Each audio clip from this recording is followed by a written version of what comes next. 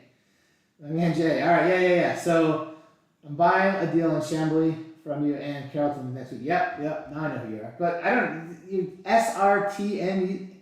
Something about your nuts. I don't know. How the fuck do I know you're Jay? I don't understand.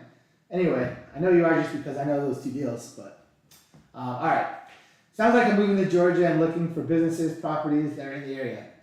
You should. Georgia is like an awesome state, man. It's like so business friendly. It's so like real estate friendly. It's awesome. All right. Are we live? Yeah, we're live. So can we get into finding off-market businesses? So what does a creative deal need to have to be attractive and buy is basically anywhere. 0 down or 20% down. All right. So Josh, you're asking me what makes a creative deal attractive for me. So I can tell you what a creative deal makes attractive for anybody. I'm a little different. I'm a little bit like I'll do stuff that other people won't do. But typically, the most important thing in a creative deal is that it cash flows. So you want to make sure that it cash flows, and that's going to be the most important thing for our creative deal for the most part. Now, there's a whole bunch of other important things. How much are you paying for that property? So if the property is worth $100,000 and I'm paying $100,000, would I still buy it? A creative deal, I would still buy it if it cash flows. Now, if it's worth $100,000 and you're charging me $80,000, that makes it way more attractive. So the price that I'm paying for it compared to the ARV, the lower the price I'm paying, the more attractive it is. Now, how much money I have to put down, right? So like when you're buying a sub-2 or owner finance, sometimes you could buy them with 0 money down, sometimes 5% down, 10% down. It's up to the seller of how much they want down. So obviously, the less you put down, the more attractive it is. And then the other thing that's really important is the interest rate.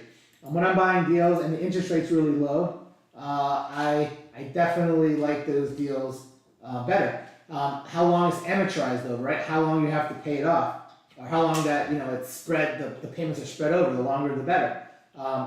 Balloons, right? Balloon payments. So a lot of people want a balloon payment. A balloon payment is when you have to pay the whole thing off. So obviously, if there's no balloon payment and you could pay it off over the whole amortization, that makes it way more attractive. If you have a 10-year balloon, that's okay. Once you start getting the 5-year balloons, then it starts getting like iffy, right? So, I try to never buy deals that have less than 5-year balloons unless I'm getting a good deal on the property.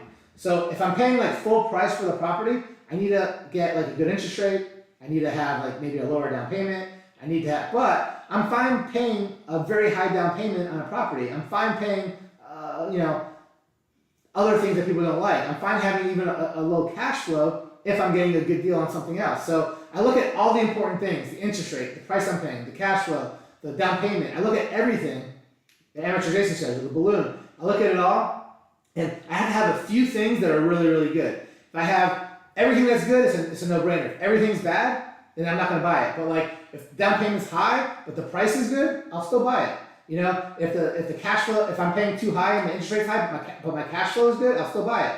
But like, if everything is not good, then I won't buy it. And then I have a way to determine, I can look at something really fast and determine based on what is good and what's bad, if it's a deal that I wanna buy or not. So that's kind of how I determine. So I wouldn't say that I wouldn't buy something because there's no cash flow. I wouldn't say I wouldn't buy something because the price is too high. I wouldn't say I wouldn't buy something because of any one particular reason. But if most things are bad, there has to be something that's really good. That's basically what I would say. So I look at everything all together. How do you look through so many deals? I go through wholesaler deals and find 99% are trash. 99% are trash. So anyone that was here earlier, and it's so funny that you said 99% because what did I say earlier? I get 100 emails a day with 100 deals a day. How many deals do I buy every day? I buy one. So I have to go through 100 properties to get one deal. So 99% is trash. But here's the thing. That's why I buy only cash deals in Atlanta, not all over the country. Because it's so hard to be an expert at every single market all over the place. To be an expert in one market is not that hard. I'm an expert in Atlanta. I know Atlanta, I would probably bet I know Atlanta better than anybody. But whatever, whether I do or not, it doesn't matter. I know it good enough, right? So if somebody sends me a deal and it's an Atlanta deal, as soon as I see the zip code, as soon as I see the city, and as soon as I see the square footage and price, I know instantly if I should even look at that deal. Like I literally, out of the 100 deals I get, I delete 50 of them before I even open the email. Because I know, I see the city, I see the picture of the, I see that it's not even worth looking. So I spend literally less than a second on half the deals that people send me. Then on the other 50, I could spend like 5 or 10 seconds on it and realize, okay, it's too much. So out of the 100 deals I get, 50 I delete without looking at it. And a lot of the ones I delete without looking at it, I see the person that sent it to me. And I know that person has never sent a good deal. So I don't even look at that person's emails. It's very rare. I have to be really bored to look at certain people's emails. And then the other thing that I do is so 50% I delete because I don't like the person or it's just way too high. I can tell by looking at it because I know the market.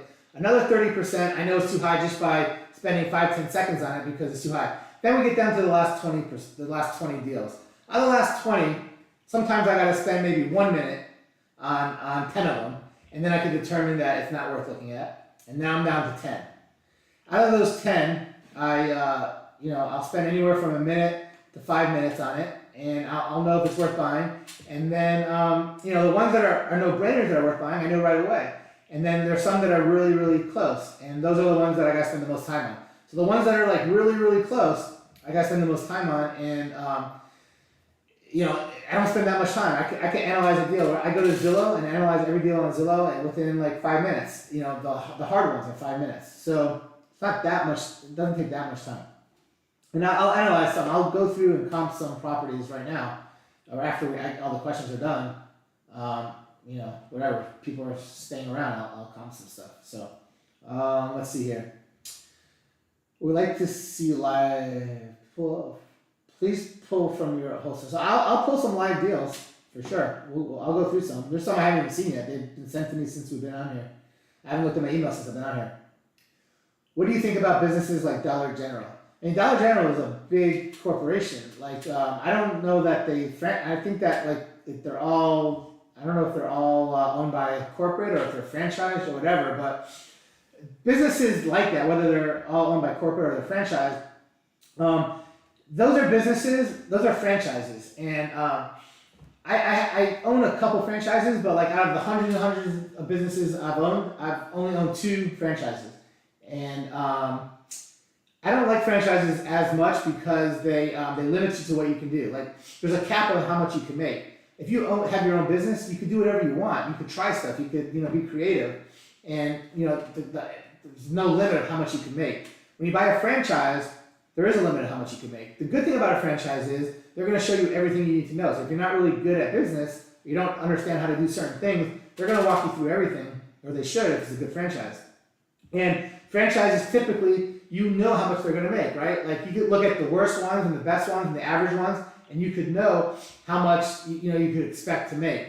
So there are pluses about franchises, but for the most part, for me, I don't do many franchises. But I mean, Dollar General is, I mean, that's a business that should be around forever. I mean, people always want cheap stuff, so I mean, it should be a good business.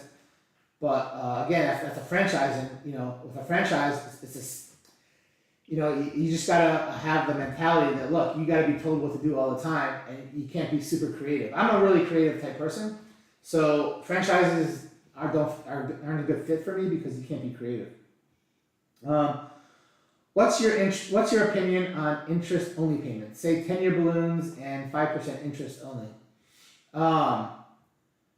I like interest only payments. First off, I like buying seller finance deals where there's no interest and it's principal only. Obviously, that's the best. But let's just say somebody is going to charge you 5% interest, right? Because you have 5%. Let's say no matter what, it's worth buying this property.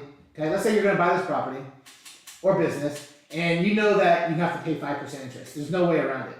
I would much rather have 5% interest only than 5% and principal. It's just going to make my payments that much less. Like if I have a choice to do interest only or interest and principal, I'm always going to pick interest only. Now, if I have a choice to work a deal and not have interest, of course I'm going to try to work a deal and have the lowest interest possible or no interest. But if I know I have to pay the interest, I'd much rather have interest only. Why pay principal if you have a choice? Say a 10-year balloon. So balloons, again, you have to look at the whole deal. If the deal is a really, really good deal, then you can have a 10-year balloon and do great. You can maybe even have a 5-year balloon and do good if it's a really good deal. But if the deal is marginal or you're paying really high for it, a 5-year balloon definitely probably won't work. A 10-year balloon might not even work if you're paying full value for a property just because you're getting the cash flow. Like cash flow is great, and that's the main reason why you want to buy these creative deals. But cash flow is only good if there's no balloon. If you have a balloon, then you either have to, then you have to like figure out how you're going to pay all that money at once. So either you're going to have to refinance it, which again, I don't like refinancing stuff because it's a hassle, or you're going to have to sell it, or you're going to have to figure out another way to come up with the money. So I'm not crazy about balloons, but I have plenty of deals that have balloons. If it's a good deal, I look past the balloon, maybe the balloon's still good with the balloon. Sometimes it's not. Let's see here. Let's talk about laundromats, coin laundromats. I mean, I don't know what you want to talk about. I have a laundry machine in my house, so I always do my own laundry. But coin laundries, yeah, I think they take quarters. Tell me what you want to talk about laundromats about. But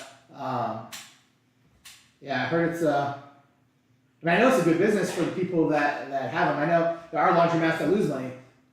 I know people that made fortunes in laundromats. So laundromats, it could be a really, really good business. But when you buy a laundromat, you got to make sure you're structuring it right when you buy it, and you got to make sure that the machines are good and not old, and you're not going to have to replace a lot of machines and fix a lot of machines. But basically, laundromats could be a great business if you know a little bit about it. I would say don't get into the laundromat business if you know nothing about it and you don't have anyone to help you, because you're probably gonna make a lot of mistakes.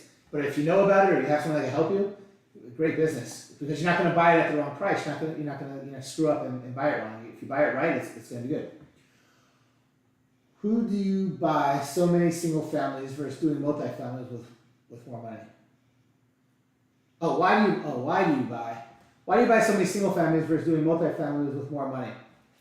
Josh, the reason why I buy so many single families instead of multifamilies is because it's so much easier to fix and flip a single family than a multifamily. For me, right? For me, I know unlimited amounts of people that will buy unlimited amounts of single families that I have.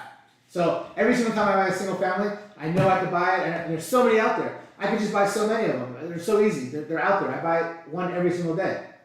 So I could buy as many as I want, and I could sell them, and I could turn that cash over fast. I've had some big multifamily properties over the last 10 years or longer. I've had some that have 108 units. I've had some that have 50 some units. I've had, you name it, I've had multifamily.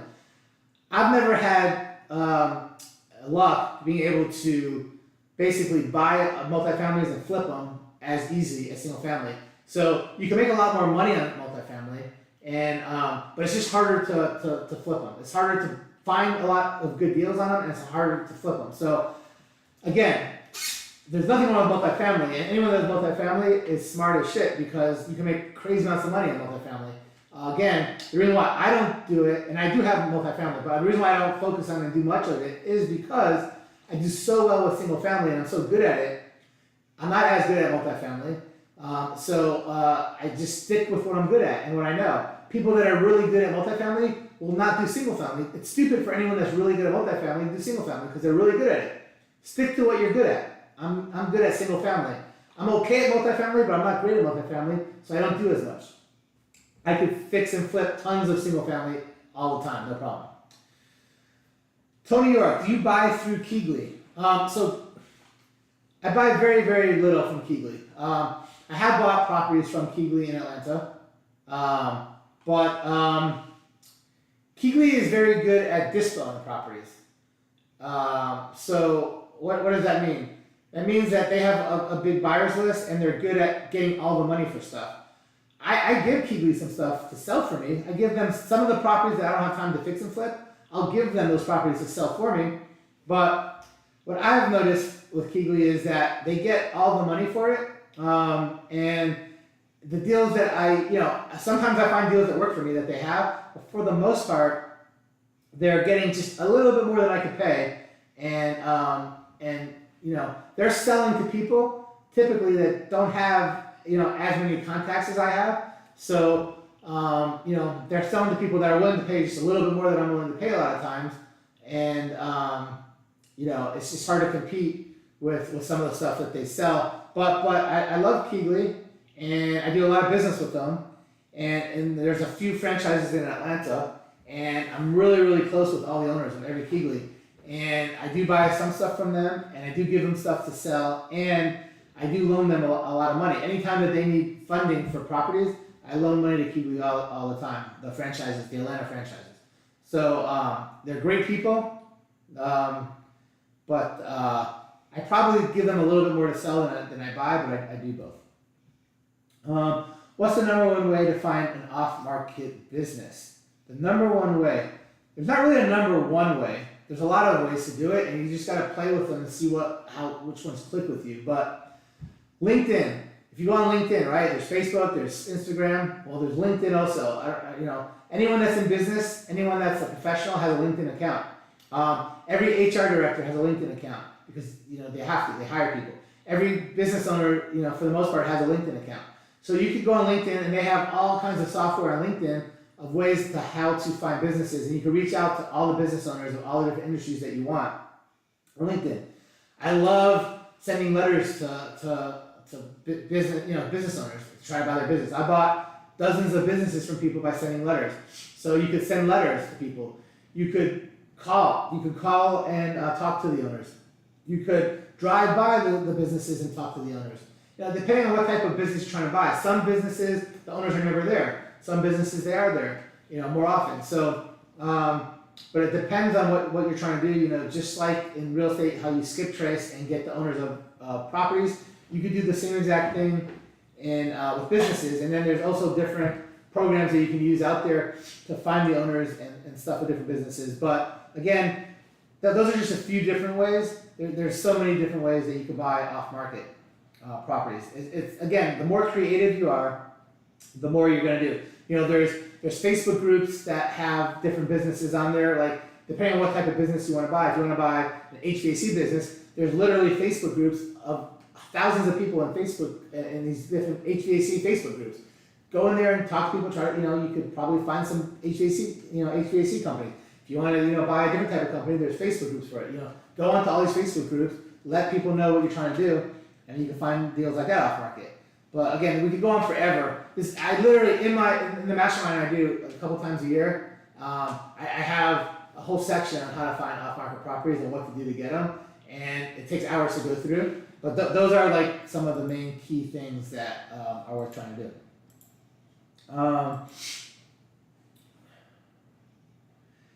Do I go through my deals? I go through all my deals. I go through every single deal. Every single deal that somebody sends me, I go through and analyze. I don't let anyone else analyze my deals. All right, Lake and Eagle. yeah, like Eagle, spot the deal a mile away. If someone sends me a good deal, I know it's a good deal right away. So I don't spend a whole lot of time on it. So if someone sends me a good deal, I pretty much know right away because I know every zip code, I know every single city, I know every single value of every single. If you take Atlanta and you put a 50-mile radius around it, I can go 50 miles in any direction. I probably know that area very well to where I can know like in seconds if it's a good deal or not. So it doesn't take long to figure that out. Once you buy enough properties, it's just easy. Someone is selling us their hair salon. I'm interested, but the rent is just too high. How do you renegotiate if you take over their business? So depends on if the business is doing good or not doing good, and it depends on if you want to try to renegotiate. If you're talking about renegotiating the lease that they have in place, well, that's going to depend on how long the lease is still, how much longer is on the lease, what type of renewals they have. It's going to depend on the shopping center. Does this particular shopping center have a bunch of vacancies? Does it have any vacancies? If the shopping center that has this salon has no vacancies, it's going to be very, very hard to renegotiate a lease. If there's vacancies, then it makes it a little bit easier. So I need to know the whole circumstance, but I have definitely renegotiated leases. It's definitely possible. In a very hot real estate market where, you're paying, under market or the place is full, it's going to be very hard to renegotiate. But if you're paying, all the money and it's not full, then it becomes a lot easier. So those are the things that, I need to know before how the best way is to negotiate it. Is it a big landlord? Is it a small landlord? All these things could matter as well. All right. Can you underwrite this one creatively? I could underwrite any creative deal or any deal. If you stick around when there's no questions, anyone that's stuck around to the end when there's no questions left, I'm gonna answer and analyze and screen share and do everything with all those at the end, because these types of things take a little while. So I want to make sure I get at least all the easy questions, fast questions out of the way, so I can answer as many as possible. And then the ones that are longer, I'll come back to, and I'll do those too. But they just take longer, so I want to make sure I answer as many people as possible first. Do you typically stay away from businesses that are reliant on operating from a primary account or a platform like Airbnb or Amazon? Yeah, so I very rarely will buy a business that is reliant on some sort of platform, because I have done a lot of businesses in the past where I was on a lot of platforms, and literally I'm doing so well and all of a sudden the platform changes and then all of a sudden my business changes. So it's very, very risky to buy a business and pay a set high price or a very fair price for a business that's super reliant on a certain platform. So typically, if I was to buy a business on a certain platform, what I would do is I would, and again, this is all negotiating, it's all being creative, but I would work a deal with the person look, you want $100,000 for your business. I'm making easy numbers here. You want $100,000 for your business. I am happy to give you $100,000 for your business, but this is how I need to do it. This business is a little risky because if the platform changes and something happens, I could lose money. If everything goes the way we both think it's going to go, I'm definitely going to give you that $100,000 over 5 years or 3 years, whatever you guys agree to.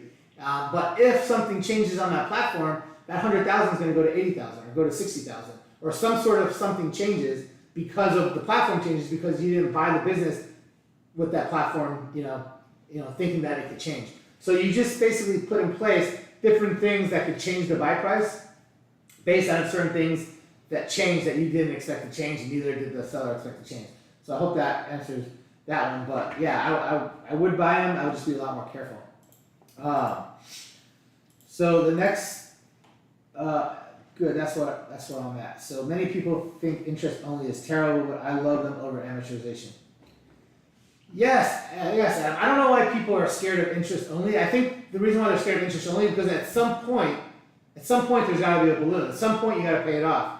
But if you can get interest only for a long period, now look, if we're talking about hard money lenders, interest only, the interest is very high, so those typically don't work. But if you're getting interest only at a good price, a good interest rate, interest only, why would you want to pay interest and principal if you're going to get the same price, the same interest anyway?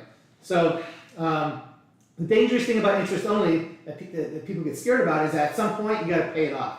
So hopefully, if it's interest only, you don't have to pay it off for a long, long time.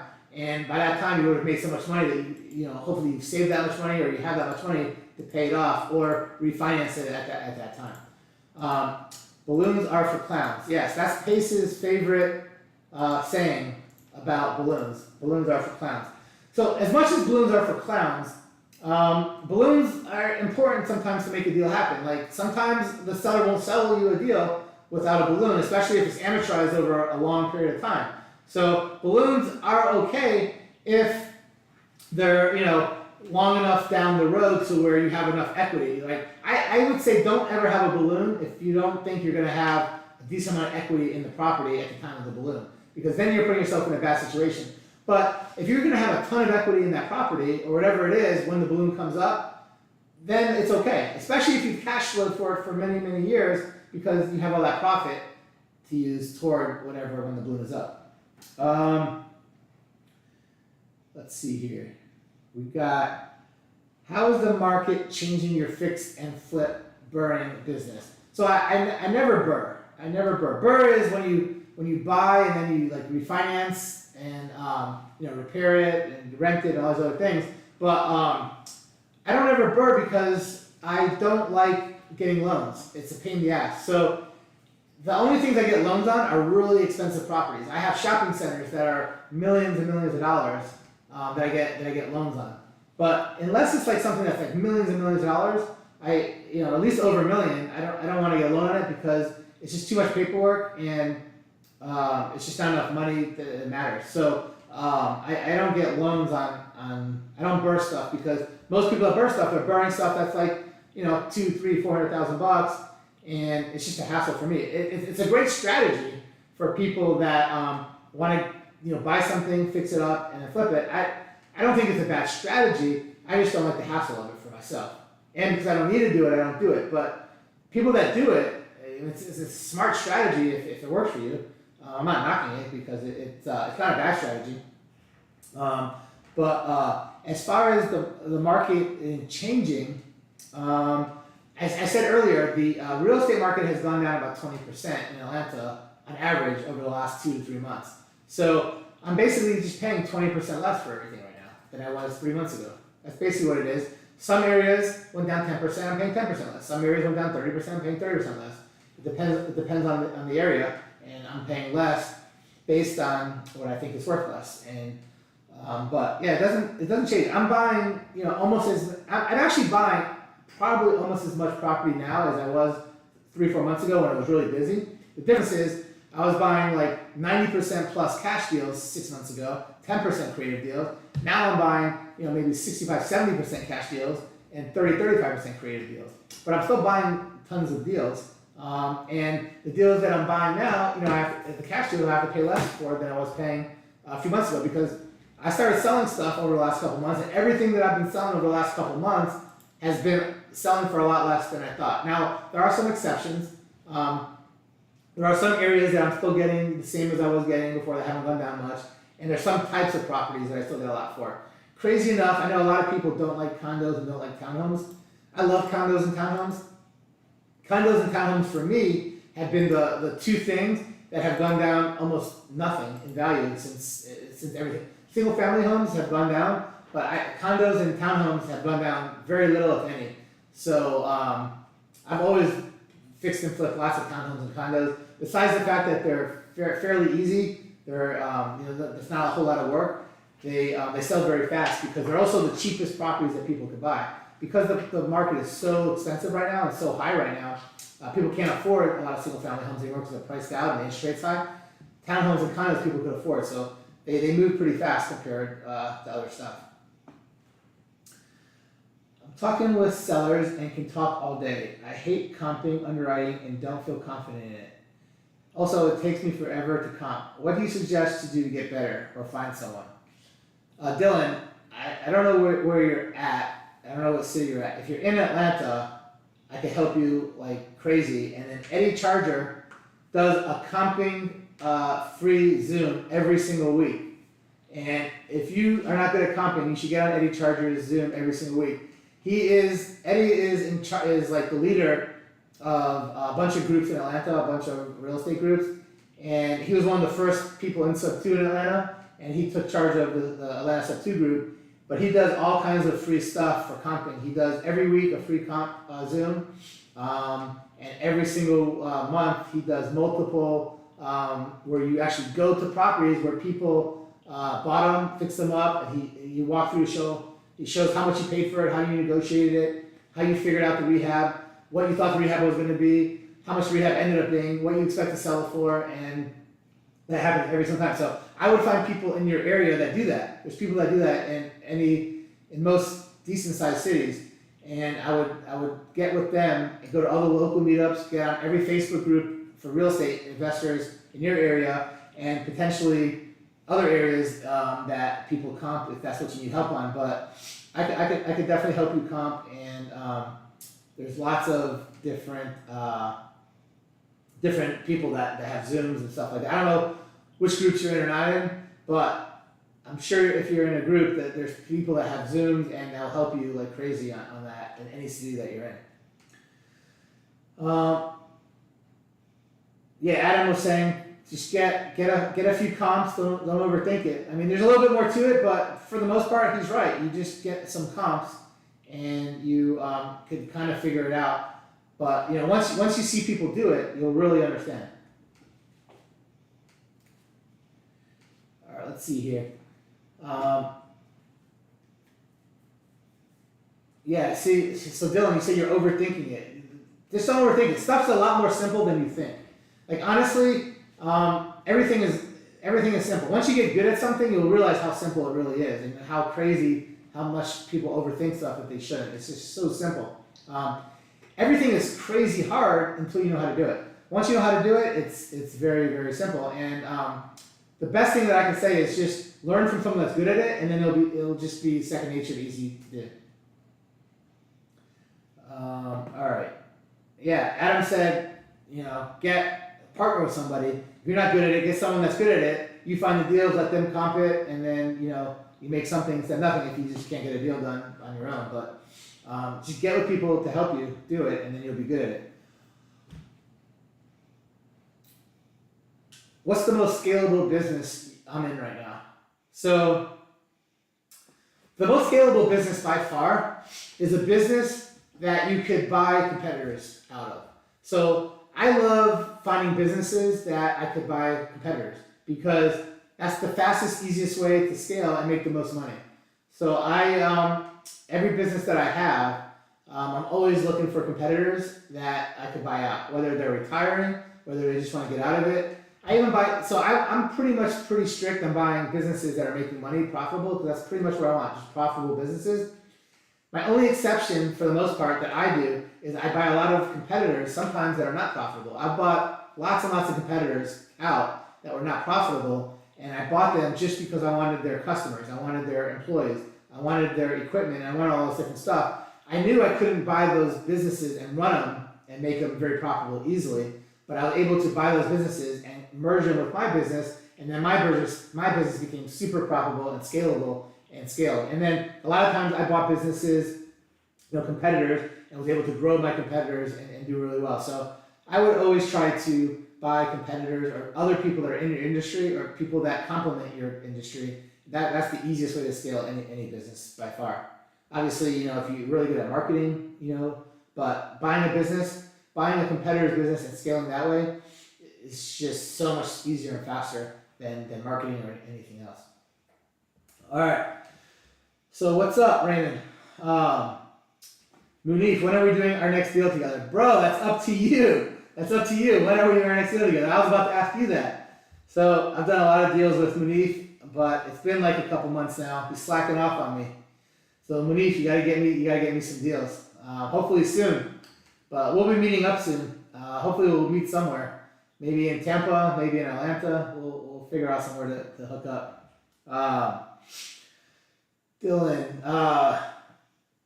just sent you a friend request. Alright, cool, man. Like, by the way, anyone that's on here, man, you guys need to friend each other. I do, people ask me how I do so many deals. I have so many friends on Facebook that do the same thing I do, and we do deals together. If I didn't have Facebook, I probably would only be doing 10% or less of the deals I'm doing. Why is Facebook so important? Well, there are tons of Facebook groups out there that I meet tons of people in that we do deals together. On top of that, we become friends, and now I see what they do, they see what I do, and we figure out ways to do deals with each other.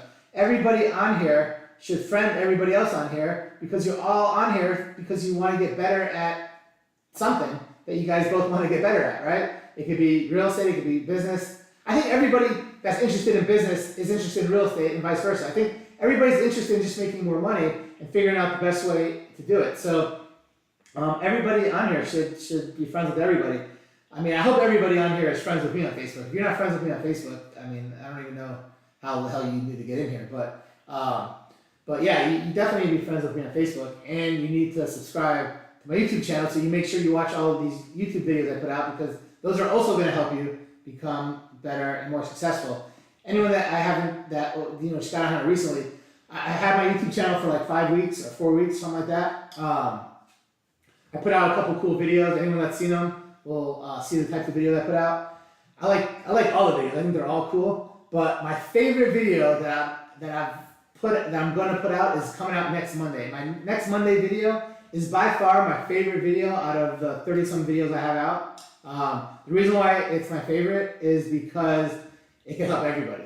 And I go into more detail in this video than any other video. And most of my videos are 4 minutes, 4 minutes to 8 minutes because I don't want to bore people. But this video is actually going to be like 12, 14 minutes. But it's like so important. I try to cut it down and it was impossible. This is going to be the best video. It's going to be funny, but it's going to be super informative. It's going to be on how to negotiate. How to negotiate and get what you want. That's what the video is about. And so you guys gotta watch this video coming up Monday. I want to see more people watch this video than any other video. If you are not good at negotiating, if you're not good at locking up deals, you watch this video, like literally you'll become at least average or better than average at locking up deals. If you're really good at locking up deals, this is only going to get you better, right? Every time that I watch other people's negotiating videos or just watching people negotiate or hearing people what they do, I always get a little bit better. Everyone can always get better. If you're not good, this is like the best video for you to ever watch. If you're not good at negotiating, you're not good at getting people to do what you want. It's gonna be the best one next Monday.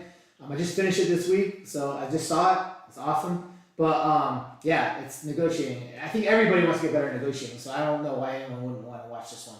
All right, so next question here. Last thing is, all right, next. But if it's seller finance, they're not going to call the note due if you're underwater. Oh, I think you guys are helping each other, which is awesome. So I'm just letting you guys talk because I missed part of it. But talking about calling notes due. All right, so Dylan, look at that. You got Tony that wants you to reach out to him because he's going to help you with acquisitions. So perfect. Am I referring to this? I'm referring to Eddie Charger. Eddie Charger he's in a lot of the groups I'm in, and EDDY Charger, CHARGER.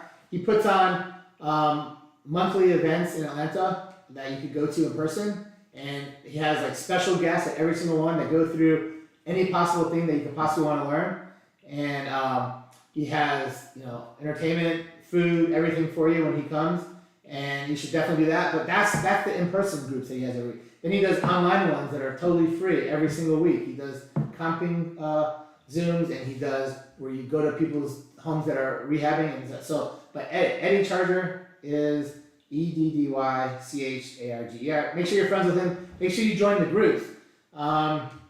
Make sure you join all the groups. What's your master plan with social media? I've been posting a ton, so would love to hear your goal and strategy.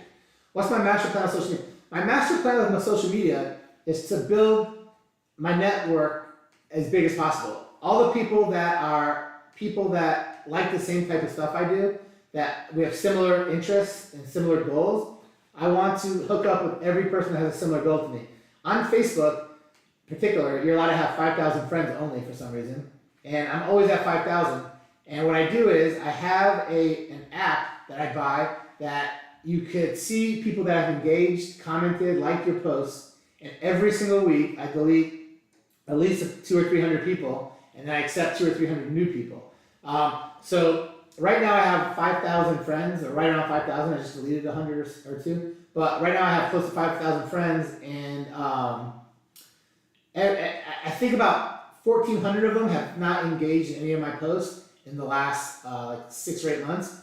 Those 1,400 people will be gone, and I'm going to get 1,400 new people because I want to engage. I want to do deals with you. I want to help you. I want you to help me. I want to, so if not, what's the point of us being friends? So that's what I do on Facebook. I want to build my network with as many people that do the same exact things I do. I want to do deals with everybody. I want to make money with everybody. I want to go have fun with people, right? I want to go do jujitsu. I want to go out and hang out, when we have free time. So that is what I want to do with my with my Facebook. Instagram, very similar. I'm not really good with Instagram yet, so I use it some, but again, I still want to build my net. Just all the people I know. I want to build more people that we can deal with, and then of course with my YouTube, I want to let everybody know out there what I do. I want to let everyone know I'm buying properties, I'm selling properties, I'm buying businesses, I'm selling businesses. I want you to learn how to do it, and I want people to comment with me and try to do deals with me. I want to try to buy stuff from you. I want to try to sell stuff to you. I want to, again, just build that up to where people, know who you are, so you can do more deals, right? The more people that know who you are, and the more like-minded people that know who you are, the more deals you're going to do. So I'm on social media just to get more deals and to help people and to meet more friends. That's my ultimate goal as far as social media goes. So hopefully that's what yours is. If you're not using social media to make money and to grow your network, then you're using it wrong. Obviously use it for some personal stuff too, but it's really, really powerful to make money. I would probably have made millions and millions and millions of dollars less every single year if I wasn't on social media. So that's how powerful it is. Do you keep relationships with bankers? Yeah, I don't know what type of relationships but you're talking about exactly, but yes, I talk to my bankers all the time. I have bank accounts with every single bank in Atlanta. I have Chase, I have Bank of America, I have Wells Fargo, I have all these other banks, and I have like a person that's in charge of all my accounts, and I keep relationships with them. If I ever want to borrow money for big projects I do, I go to them. They know who I am. They see what I do. I can borrow money for big projects. I actually every business I've always had big lines of credit with banks. Mostly with Chase and Bank of America, I've always had like $20 million line of credits. Like even if I didn't use my own money, I could just pull out money to do deals, and I would just pay interest. I don't ever use my line of credit now because I don't need to. But when I used to, have my jewelry business, I used to buy tens of millions of dollars every single week, and I didn't sell it, but once a month or something.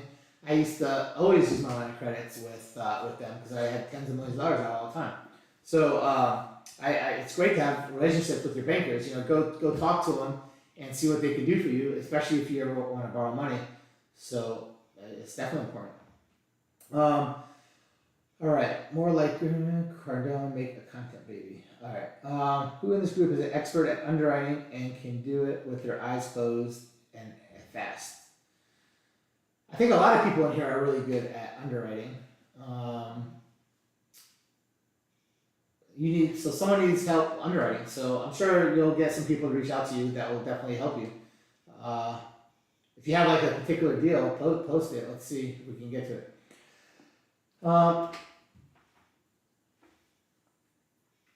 What's the app? I'm interested. Oh, what's the app to delete all my Facebook friends?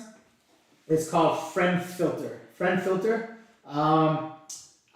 It's $25 or $30 a month. But in theory, like you could probably buy it for 1 month and delete everybody you want. I keep it like from multiple months because sometimes people that used to comment and like don't anymore, and then like every month there's like I have new people. But if I wasn't at 5,000 friends on Facebook all the time, I would I probably wouldn't use the app because I would just keep getting friends up until I got 5,000. Who cares if there's friends that don't do anything? But because I have so many people that send me friend requests all the time, I have to delete people because I can't add all these new people. And I'm meeting new cool people every single day in all the groups I'm in and in person, and just from my YouTube, from my social media, and from different events I do. I meet new people all the time, and those people have the same interests as me, and we can help each other. So I want them to be my friends. I want people to be my friends that I can help them and they can help me, and we have common traits together. So the people that I see that don't anymore, and some of these friends that I've had, from years ago, at one point we did have a lot of common traits, and we did help each other, and we did make money together. But over the years, we got into different industries, and now it's the better people to replace them with. But it's called Friend Filter, and like I said, it's about $25 or $30 a month, and you can go through and delete everybody that hasn't engaged in any of your posts, like in seconds. And there's all different types of options. You can do it like people that haven't engaged in the past month, past 6 months, past year, past 100 posts that you made, 500 posts, whatever it is. But you can do it. So what I do is I do about 6 months or so. If anyone hasn't engaged in 6 months, but once I get down to where I don't have any more people to delete, I'll start going 4 months. I'll start going 3 months because if you haven't engaged in that long, then obviously we don't have anything in common anymore to talk about. I try to like and comment. I definitely try to like as many people's posts as I'm friends with that I can. If I see you post something, I'm going to try to like it because you post cool stuff, and I want you to know that I saw it and that it was cool.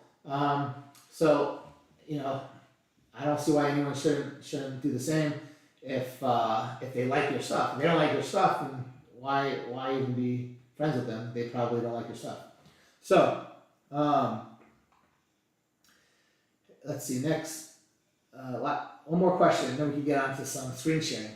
Have you seen any of Dan Pena's stuff about buying businesses geared more toward private equity roll-ups? I think so. Dan Pena is this old grouchy guy that talks a lot about buying businesses, and he does talk about like more bigger stuff, roll-ups and private equity stuff. I have seen a couple of his videos. I've never watched one in full because he's so damn grouchy. Like I watch it and I'm like, man, it's hard to watch. But I know a lot of people that he came up with some like really cool stuff that I see people talk about all the time. So I mean, he's obviously a pretty smart guy. He's pretty old now. He might be like getting to the washed up part, but he's definitely different than most people that teach that stuff. But I mean, there's good stuff about him, there's bad stuff about him, but I think that you can definitely learn from him. But he's super strange right now. All right, so somebody wants to do some business analysis. So you want me to? Do you have like a particular business that you want me to go through, or if you don't have a particular business, I could go through just some random something. But I know like somebody wants me to comp a property. Does anyone have like a property, especially if it's in Atlanta? I'd rather do Atlanta, like in Georgia. If you have a property that you want me to comp, or do you want me to like to show you a property that somebody sent me? If I move the screen, tell me if anything looks weird on your side. No.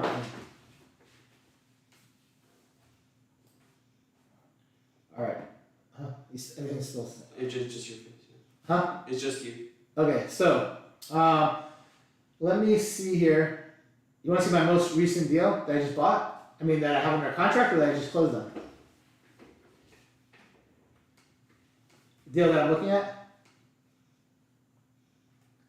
All right, let's do a real estate one. So, you want me to do a creative finance one, or you want me to do like a cash one? I would a cash one would be easy. I can do a whole bunch of cash ones really fast, and then we can get into creative ones. Creative ones are a little bit longer.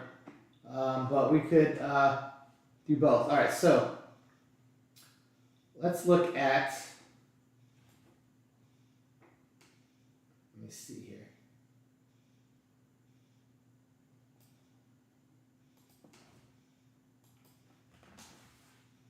All right, I'm about to put one up, a screen share here.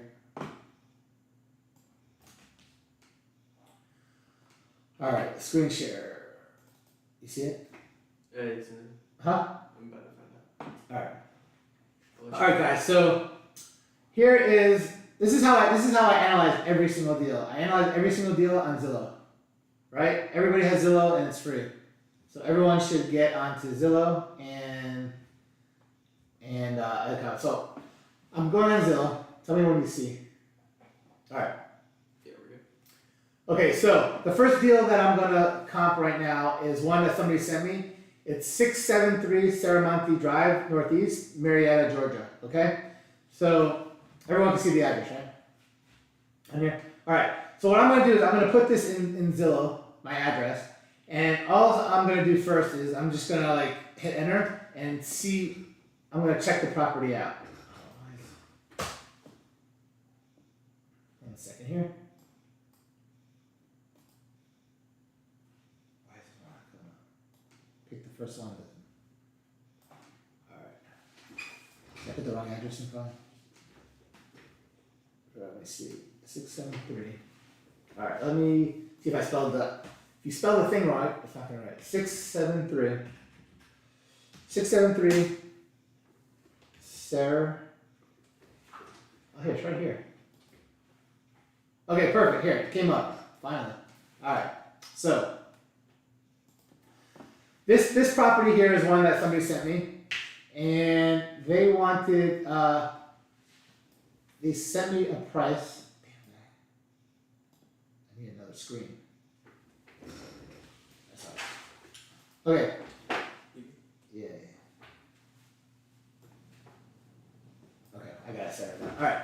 So somebody sent me this deal, and they wanted. They sent it to me at $210,000. That's what they wanted for this property. So I looked at this one, and this is one that I liked. So I'm just going through one that I have this one under contract. We're supposed to close on this property within the next week, I think. So let me show you how I comp this property.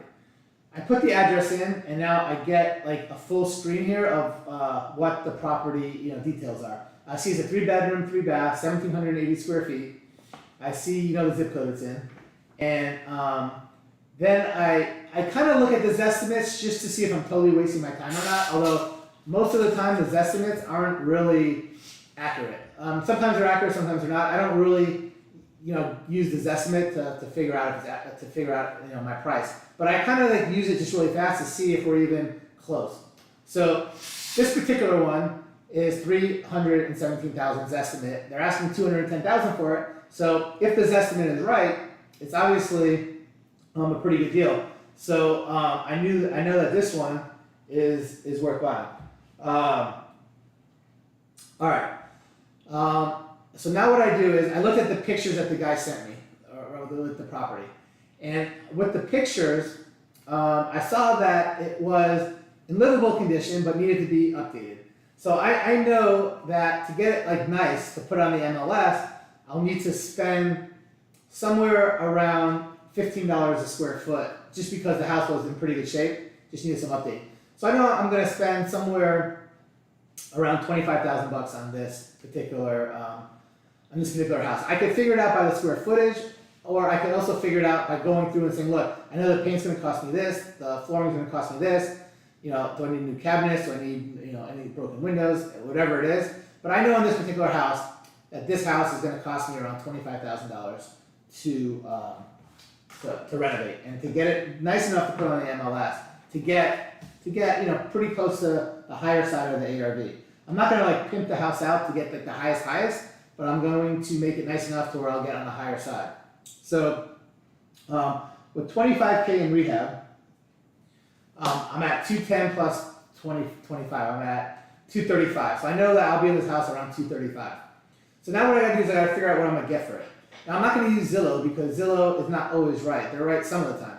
So what I do is, I go down, I scroll down on Zillow, and I look to see what year it was built. So I know this one was built 1974, and then I know that this one is a 3-bedroom, 3-bath, 1,780 square feet.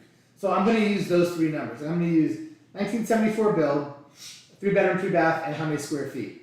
So then I'm going to like go in here and look in the same complex, right? I know that this whole area here that I'm circling right now is all the same complex. So I'm going to check every single property in here, what it sold for. And what I do is first is I go onto the more right here, the more section, and I'm going to click on it, and I'm going to put down only sold in the last 6 months. I'm going to only do these last 6 months because anything else just doesn't matter. That's what I'm going to start at. Now, if I get to an area where there's not much sold in the last 6 months, sometimes I'll go further. However, for Atlanta, in most of the areas, there's plenty of stuff sold in the last 6 months. Although I have seen some stuff that hasn't, and I've gone a little bit further. But I always start at 6 months, and then if it doesn't work, I go from there. So I'll go to 6 months, then I'll type in the square footage. I know how much it is. I'm going to put, somewhere between 1,500 and 2,000, which is right, my house is right in between. And then, of course, I would put the year built in here. But I don't even need to put the year built in here because I know that this whole complex was built at the same time. So condos and townhomes are the easiest things to comp because they're just all similar. So we'll do this townhome. This is a townhome. We'll do this townhome first, but then we'll do some single family. The single family is a little bit different. It's really the same, but it's a little bit tougher because now you got to look at more stuff. But let's look at this one. So I put in 6 months, and now once I click on this, I'm going to see every property in this area that is sold. So I could see that there are this one here that's sold for 332,000. This one sold for 315, 311. These are all in the last 6 months. And look, these are all 3 bedrooms, and they're all the same square footage. So there's 4 properties here that are identical to mine. Now, what I do is I click on each one just to see when did it sell. This one sold in February. This was a while ago, February, right? I did 6 months. This was almost all 6 months ago. I also look to see, sometimes I don't have, on this particular house I don't have to, but I'm going to give you an example. On this particular house, I'm going to go scroll down and see how did it sell, right? So you can see all these different things. So I know that it's sold for that much. I'll scroll down to the price history, and I'll see that, look, this one was it's sold on the MLS, which means something, right? A lot of homes are bought by wholesalers, and sometimes they go really cheap, but this one was actually on the MLS, so I know this one is really accurate. So this one here was listed on the MLS for $299,000. It was pending sale within about 2 weeks or so, and I saw that it closed in about 4.5 weeks after it was listed for $15,000 over list price. So I know that this is a very good complex that stuff will sell based on this one house. It will sell for, not only will it sell for $300,000 plus probably, it looks like people are bidding these up, and it's going for over what people even listed it for. So that's the first one I looked at, this is really good news so far. So I know 315 is a really good comp. Now this was, of course, in February. Stuff was actually probably a little bit cheaper in February. It started going up. April, May was higher, and then it started going back down June, July. But I know that stuff is still worth more now than it was worth in February. So I know that $315,000 price is definitely still good. All right, let's look at another one. So there's 3 others to click at. So I click on the next one. Next one sold in June. Guess what? This one sold only for $311,000. But look, this one's a little bit smaller, and it only had 2 baths instead of 2.5 baths. So it's worth a little bit less. So it makes sense that it sold a little bit less, but it still sold for $310,000. Let's scroll down and look to see how long it took to sell and what happened. Well, it was listed. Holy crap! Look at this. It was listed May 5th, right, for $290,000. It went under contract within a few days, and then it sold for 20-some thousand over list price. This tells me that this is a hot area. This is a hot townhome community. This is very, very good. So this one here sold for over asking again, and very, very fast. Those are both great. It sold fast. It sold for over asking. Unbelievable. The next one here sold This one just sold, this one just sold this month for $315. So this is the same exact model, the same bedroom, bath count, and the same square footage. And of course it was built the same year, because these were all built 1974. So I scroll down, and I see, oh, this one was also sold on the MLS. So when was this listed? It was listed in May 4th. Look at this. The first day it was listed, it went under contract. The first day. This is a hot area. This is a home that you know is going to sell. So something happened, it looks like, and I don't know, I think there was a mistake in the listing, because then it got listed for $300,000 a few days later. But anyhow, again, it was listed on May 20th for $300,000, and within 5 days it was under contract, and then it sold for $15,000. So if you see a trend here, every single one is being listed for close to $300 and selling for way over $300. And this one was this month, so this one is a very, very good comp. And then there's another one here that just sold less than a month ago. It's a little bit smaller with a less bathroom, sold for $332,000. Now the thing I can't see on Zillow right now is how nice these houses were. Some of these were rehabbed nicer, some of them probably weren't as nice. I'm assuming this one at $332 was really, really nice because it sold for the most, and it also was a little bit smaller, so it's probably fixed up a little bit nicer. But incredibly enough, this house here was also sold in the MLS. It's actually FMLS, but it's basically the same thing. We have an MLS and an FMLS in Georgia, but to me they're the same thing on the market. And this one was listed. This one's a very interesting one actually, because this one was listed for sale for $275 in March.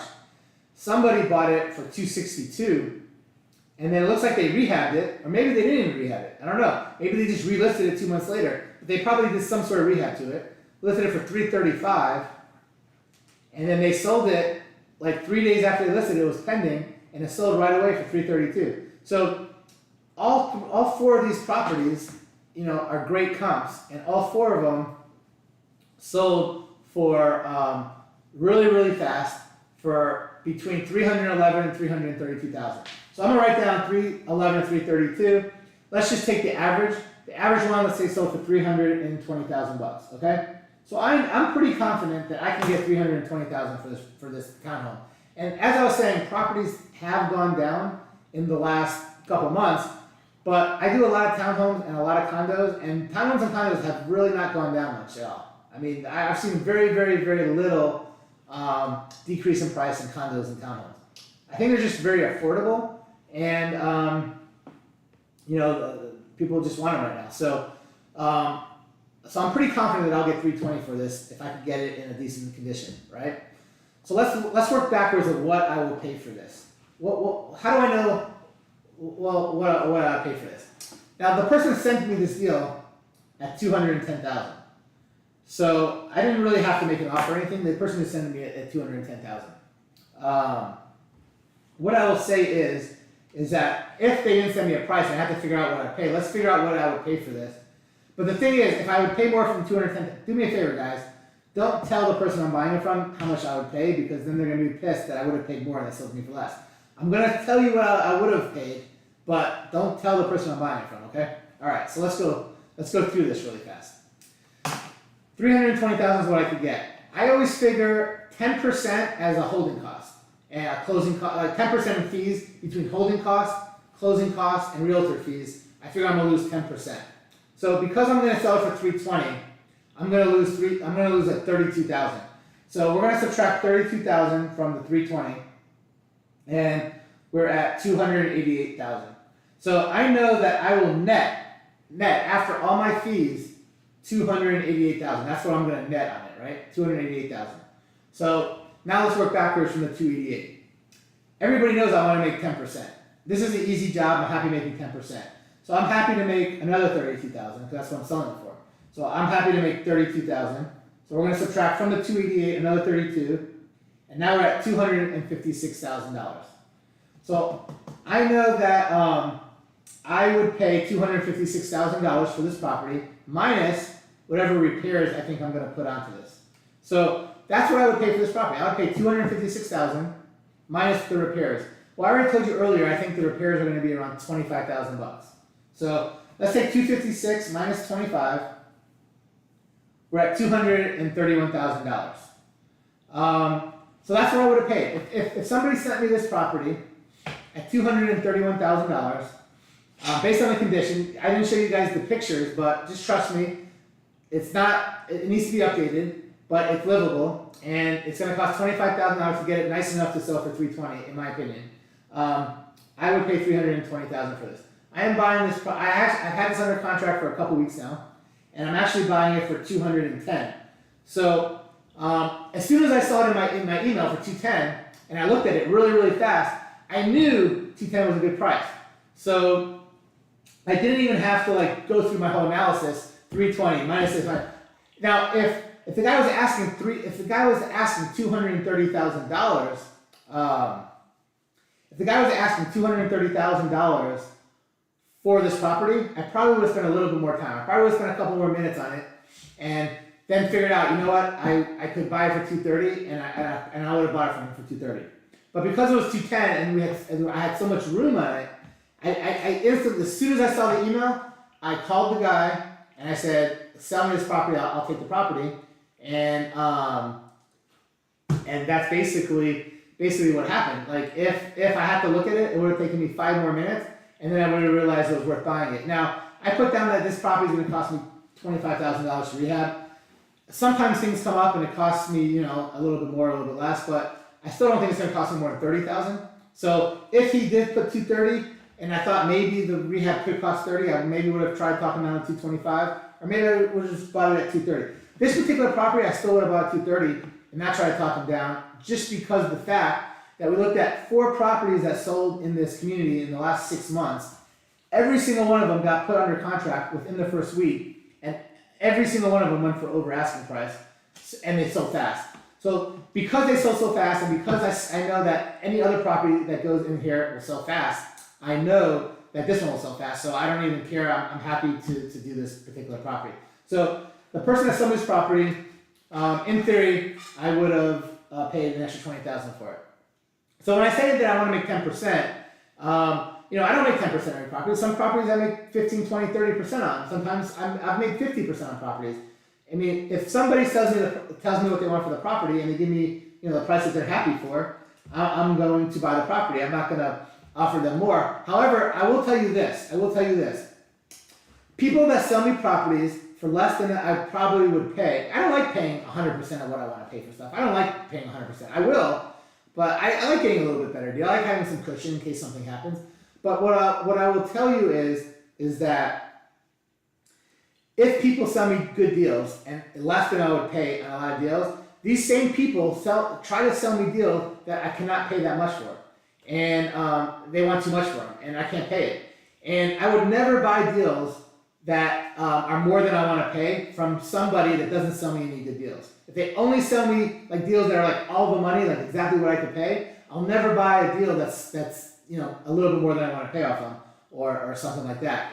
People that sell me a lot of deals, and some deals that all the money, but some deals that I have some room and I could make a little bit more than for cushion, I will buy shitty deals from those people. So the shitty deals that I buy are from mostly people that sell me good deals. And some of the shitty deals I buy, sometimes I make no money on it. Sometimes I make very little money on it. I mean, I try not to buy any deals I'm going to lose. I try to buy them to where I think I'm going to make something. But people that sell me a lot of deals that I do good on, I am definitely going to look out for you and buy deals that I normally wouldn't buy. Especially what I'll do is I'll say, look, try to sell it for as much as you can. Figure out what you can get for it.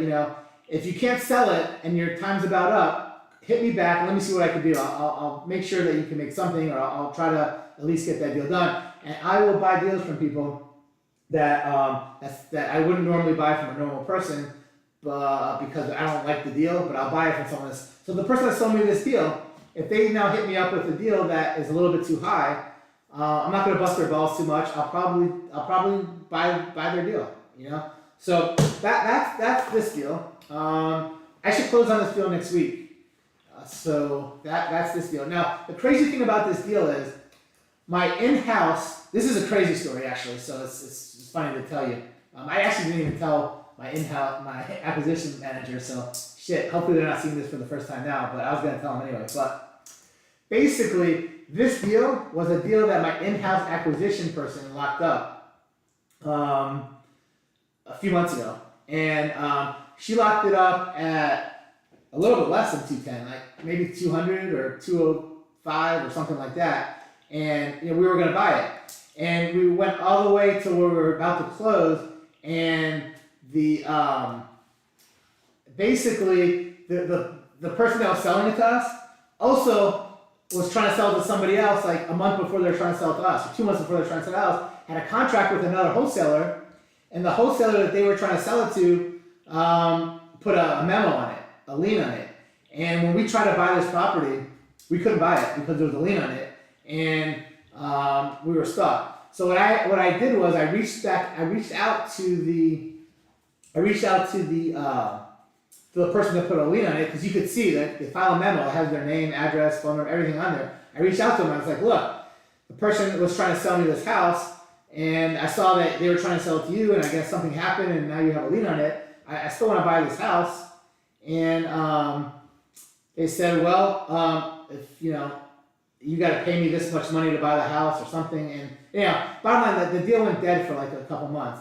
And eventually, the guy came back around and reached out to me a couple months later and said, look, if you want to pay me $210 for this property, that's what I was going to sell it for before. I got the lady to sell it back to me for what she was going to sell it to me for, and I'll sell it to you. So we had it under contract for like 205 or something like that, or 203 with the actual direct to the seller, but we couldn't buy it because this person had a contract first, and this person now reached back out because the seller realized that they can't sell this property without getting the permission and get that lien taken off. So they went ahead and worked the original deal back with them, and then I don't know what they sold it for, but it was probably, I'd imagine, in the 180s or something like that. And now they're selling it for 210. So I'm sure they're making good money selling it, but so anyway, so that's the deal with that property. All right, let's go look at. Let me look at some of these comments, and then we'll go look at like a house, and do it with a house instead of. I never even checked to see what I would have paid this guy. Like, this is the first time I've checked to see what I really would have paid the guy. I just knew that 210 was good enough to where I didn't have to check. If I don't have to check, I don't check. If I know it's good enough, I don't even check. But on this one, we just check just because. Because of this. So all right, so let's see here. Let's see what questions we got.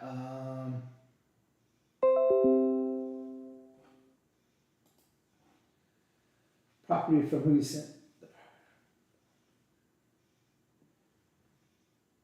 Yeah, 15. So $15 square foot, around 26,000.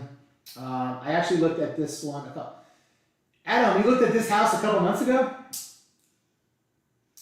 You saw higher construction. So here's the thing. I could do rehab cheaper than anybody. I have people that work for me full time that I pay by the day, and they can get a lot done. If I was to have someone come and bid on this, it would cost $15,000-$20,000 more. So some people can't buy what I could buy because I could get it done a lot cheaper. Now also, Adam, you're saying that you were your rehab was a lot higher, but there's a very good chance that you would have done a lot more to this house than I would do. Some people do too much to a house. Some people rehab a house too nice. There is such a thing called rehabbing a house too nice. You don't want to rehab a house more than you have to. I know that I'm going to get in the 300s for it, rehabbing it to a certain level. I could make it a lot nicer, but am I going to get that much more money for doing that? I don't think so. So on this particular house. I'm going to do a $25,000 rehab, which on a $25,000 rehab, the house is going to look really nice. But again, it could go 28, 30,000. Yeah, sometimes it goes over.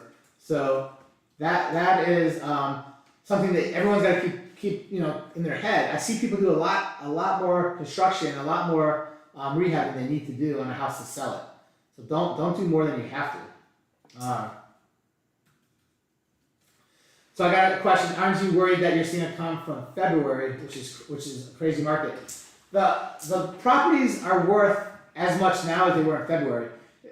You know, February properties were worth a certain amount. They were worth more in March, more in April, and you know, even May they were pretty good. They started dropping like, you know, May, June, July is when they started dropping. So if they've probably dropped back down to the February, March, you know, type pricing. So I feel pretty comfortable with a comp from February. But again, I looked at 6 months. Every single one of those homes sold for different prices, and I mean sold at different months.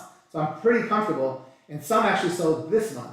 And again, townhomes and condos in Atlanta have not gone down. They haven't.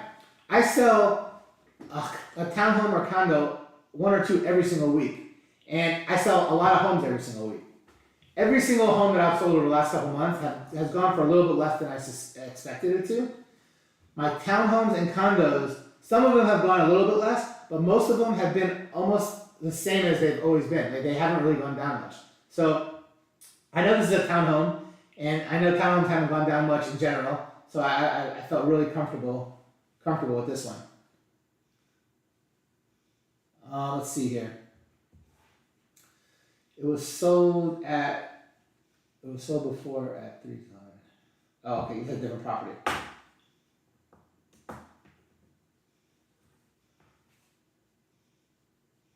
That was a fast comp process for sure. It makes sense since you have to do so many a day. Dude, my comp process is so fast. I could without even comping a property, I could know what it's worth just because I've done so many properties in Atlanta. But I just showed you, and keep in mind, when I did this comp, I took a lot of time showing you everything, so it took like 5-10 minutes. But when I do this on my own, this would have taken me 30 seconds. No way it would have taken me 60 seconds to do that whole comp. No way. I can do it that fast. It's like click, click, click, click. I've done it so many times. So that's how fast it is to comp a property. Now keep in mind, I don't even comp most properties that people send me because 50% of them I delete without even looking at the damn address or I look at the address, but I delete before I even go to Zillow because I know the zip code, I know the address, I know the price, I know it makes no sense.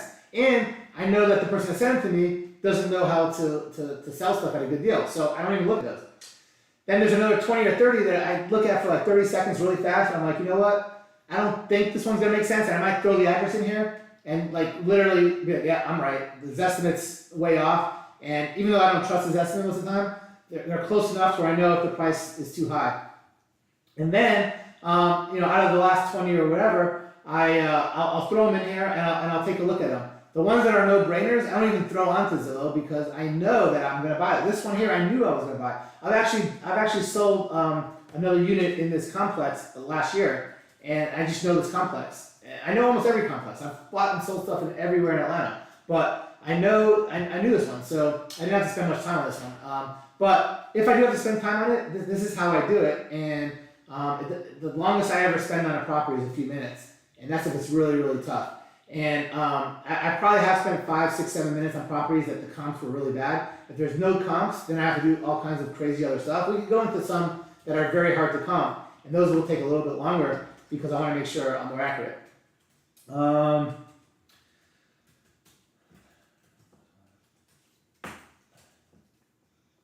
time at my place is it midnight almost? Yeah, it's almost midnight. I can't find anyone to paint the house for me for less than $5 a square foot. I'm getting houses painted for less than half that.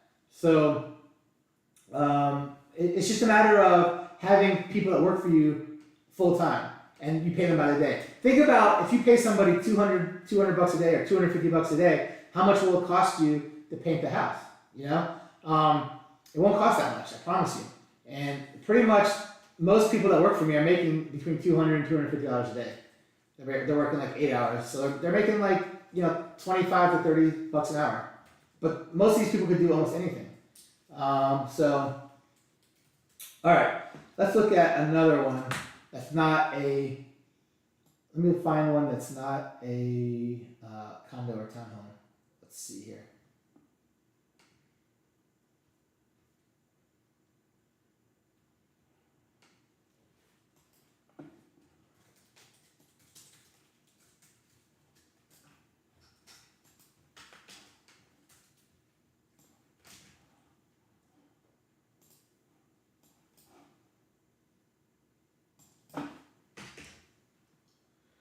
Alright guys, so here is one that I just got under contract this week, a couple days ago.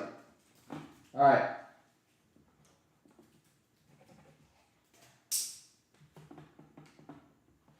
Alright guys, so this one here, I just got under contract this week. It is 4160 Park Place Circle, Ellenwood.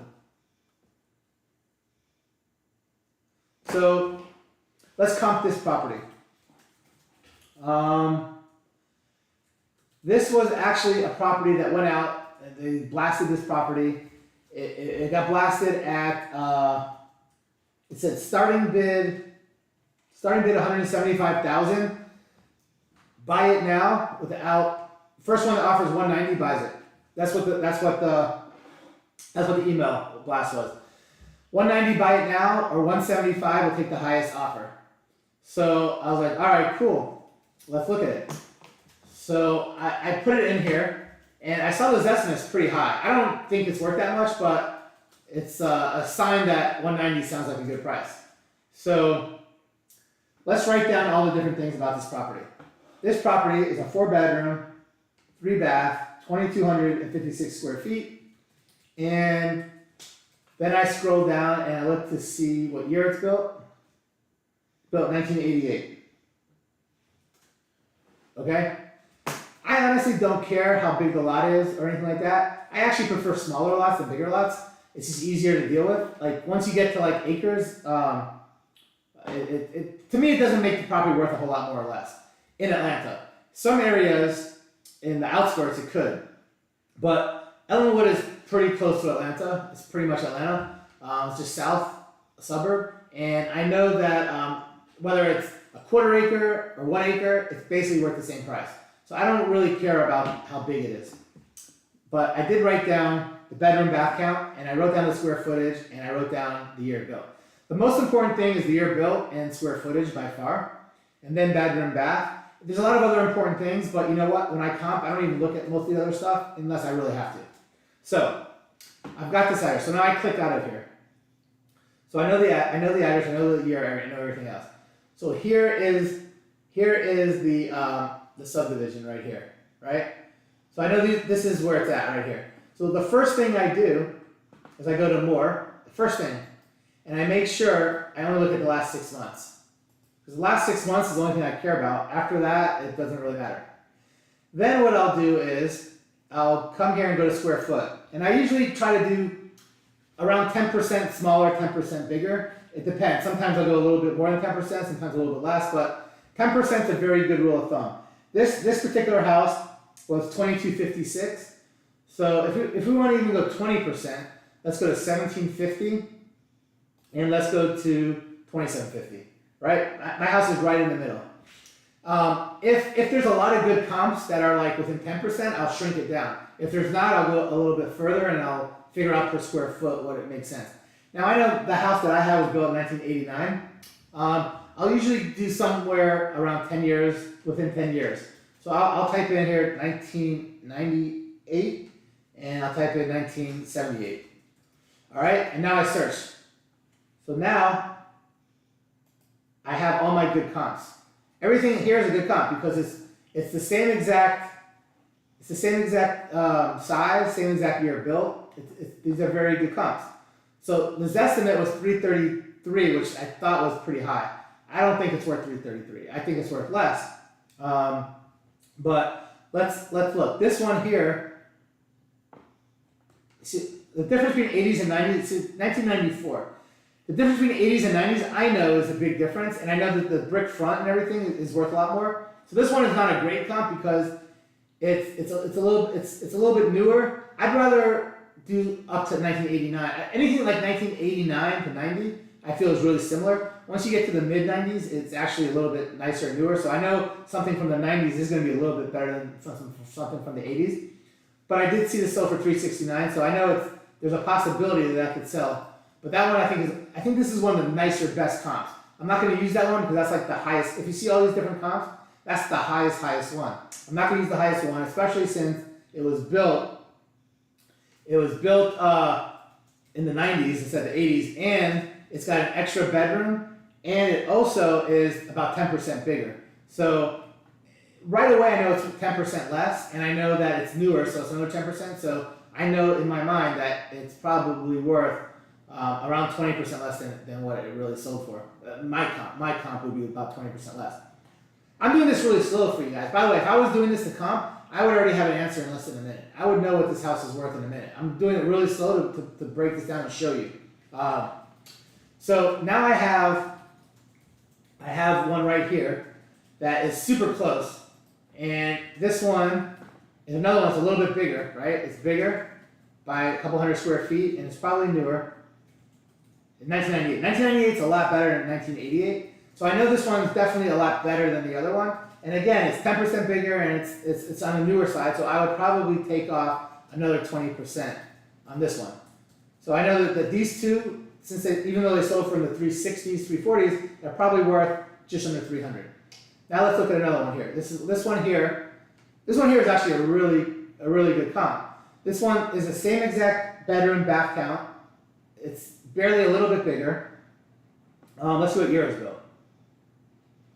It's also built in 1995, so this one is actually also a little bit newer, so it's a little bit better, right? Homes in the 80s are a little bit cheaper than the 90s. It's not as nice as the other two comps. So now this one's really strange, right? This one sold for only $235,000, which I'd be like, why did it sell so cheap? So let's scroll down. Well, this is why it sold so cheap. I got my answer right here. Because it wasn't listed on the MLS. It wasn't sold for what it's really worth. This was probably sold to a wholesaler. Or it was probably sold to a real estate investor, or it's probably sold to somebody, maybe a relative or somebody. But it wasn't put on the market, and it didn't really get what it was really worth. Because if this was put on the market, it would have sold for way more money. I know that. And in this particular picture, it's great because we have pictures, and we can see this house isn't falling apart. This house is in good shape. It's definitely a livable house. And because it's a livable house, I mean, you know, the kitchen, everything is decent. You know, there's nothing that you have to take out. So whoever sold this house for $235,000 sold it very cheap. You know, I don't know if they sold to a wholesaler, a friend, a family relative, or whatever, but it's definitely worth a lot more. So I don't even care about this comp. This comp to me is like shit, right? Because it's not a real comp because it wasn't on the MLS. The other two sold on the MLS, and but they're not worth that much because they're bigger and they're newer. So let's look at this other one right here. So this one is cool. This one's actually smaller. This one is 1,900 square feet instead of, this is the first one we looked at that was smaller than our house. So this is actually like 10% smaller. So let's see what this one was built. Man, 1986. That's like perfect. Like our house was 2 years different than this house. This is like the perfect comp. It literally is within the year that I prefer, and it's a little bit smaller. And this one sold for $280,000. So I know that ours is a little bit newer and it's a little bit bigger, so it's worth at least $280,000, probably a little bit more. Let's see how it sold. This one sold on the MLS. So this is what it's worth. If something sells on the MLS, for the most part, not always, for the most part, you know it's sold for what it's really worth because it's sold on the MLS. So a lot of people got to look at it. People were able to bid it up, whatever. This one was actually listed only for $265,000, and it got bid up to $280,000. So it was obviously bid up because nobody would have offered that if there wasn't multiple bids. They would have offered more than it was selling for. So this is a very good comp for my property because it was built the same year. It's actually a 4-bedroom, 2-bath, but mine's a 4-bedroom, 3-bath. So mine's a little bit better. And mine's actually 256 square feet. So mine's actually 300 square feet bigger. So my house is definitely better than this house. So this is a good comp for me, 280. Let's look at this one, 326. Wow, look at this house. This house is 4-bedroom, 3-bath, just like mine. It's exactly the same. It's almost identical square footage. This is an incredibly good comp. And it just sold a month ago. Let's see what year it's built. If it was built in the 80s, built in 1986, you couldn't find a better comp. Everything's exactly the same. Same square footage, same bed bath count, same year built within 2 years. It looks the same. It's the perfect comp. Let's see how did this house sell. This house sold on the MLS. It was actually listed for $292 and sold for $326. So what I'm seeing here is all these homes are selling very, selling for list price or higher, and they're selling pretty fast. So I know, so my house, just so you know, is right here. These two houses are a lot higher, but I know my house isn't that good. These are newer and bigger. And I told you I would take off 20%, right? So I'm at close to 300,000 on as far as a good comp. And this particular home is a good comp, except the problem is that it didn't sell on the MLS.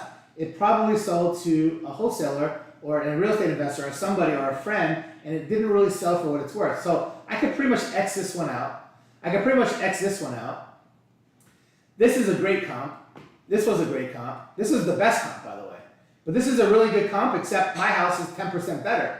So what's 10% more than 280? 310. So I'm pretty confident that my house will sell for 310 to 326 because these are the two best comps. This one sold for a lot more, but it's a little bit newer. These two are the same year, same everything. So I would, and just by looking at more properties, I could see that all these properties all sold. They're all similar year built, similar everything. They all sold 290, 280, 330. So these are all, I'm not going to look at all these because they're further away, but I can tell that they're on the same line and the same value as what I think that this house should be worth. So because the housing market is dropping a little bit, I would probably say that I'm comfortable saying 300,000. Although I know like a month ago or a few months ago, it would have sold for 325 or 330 or whatever. I feel pretty comfortable saying that this will be 300,000. It probably would be a little bit more. So let's just use 300,000 as the ARV with the market the way it is. Okay. Now, of course, somebody can make an argument that 320, 310. You can make an argument that 290 is the right number. I'm going to use 300, and if the numbers don't work out at the end, then I'll have to figure out something. So we're at 300. Everybody knows that I need to make 10%. So I'm instantly from 300,000. I'm already taking off 30,000. So I'm from 300,000. I'm down to 270,000. This is what I'll pay. I want to make 10%. So 300,000. I'm down to 10% is what I need to make. I'm down to 270. On top of that, my holding costs and my realtor fees and my everything, holding costs and all my costs, closing costs are another 10%. So now I'm down another 30,000. So now I'm from 270, I'm down to $240,000. All right. So now we're at 240. I would, if I didn't need to do any work to this house and I could just throw it on the market, I would pay $240,000 for this house. So the thing is, now I got to figure out my rehab. So I need to figure out how much money I need to spend on this house. Now I don't have the pictures in front of me. I could pull them up probably. But I remember on this house that I figured that I would need to spend around $40,000 on this house. I think is what I figured. 35 to 40,000 is what I figured. Let's just assume that it's 40,000. So now we're at 300 minus 30, we're at 270. 270 minus 30, we're at 240. Another 40,000 in rehab. Now I am at 200,000 on this house. So what would I pay for this house? I would pay 200,000 for this house. This house got sent to me. In the email, it said 175,000 or 190, buy it now.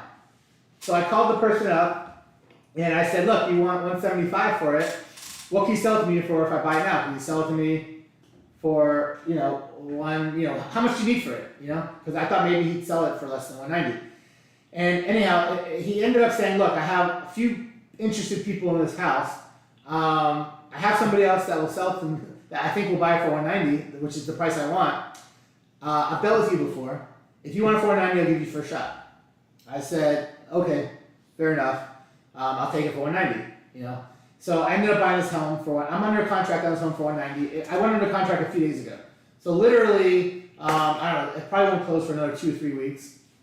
But I'm under contract on it as of I think maybe Wednesday or Tuesday. It was really in the last couple of days.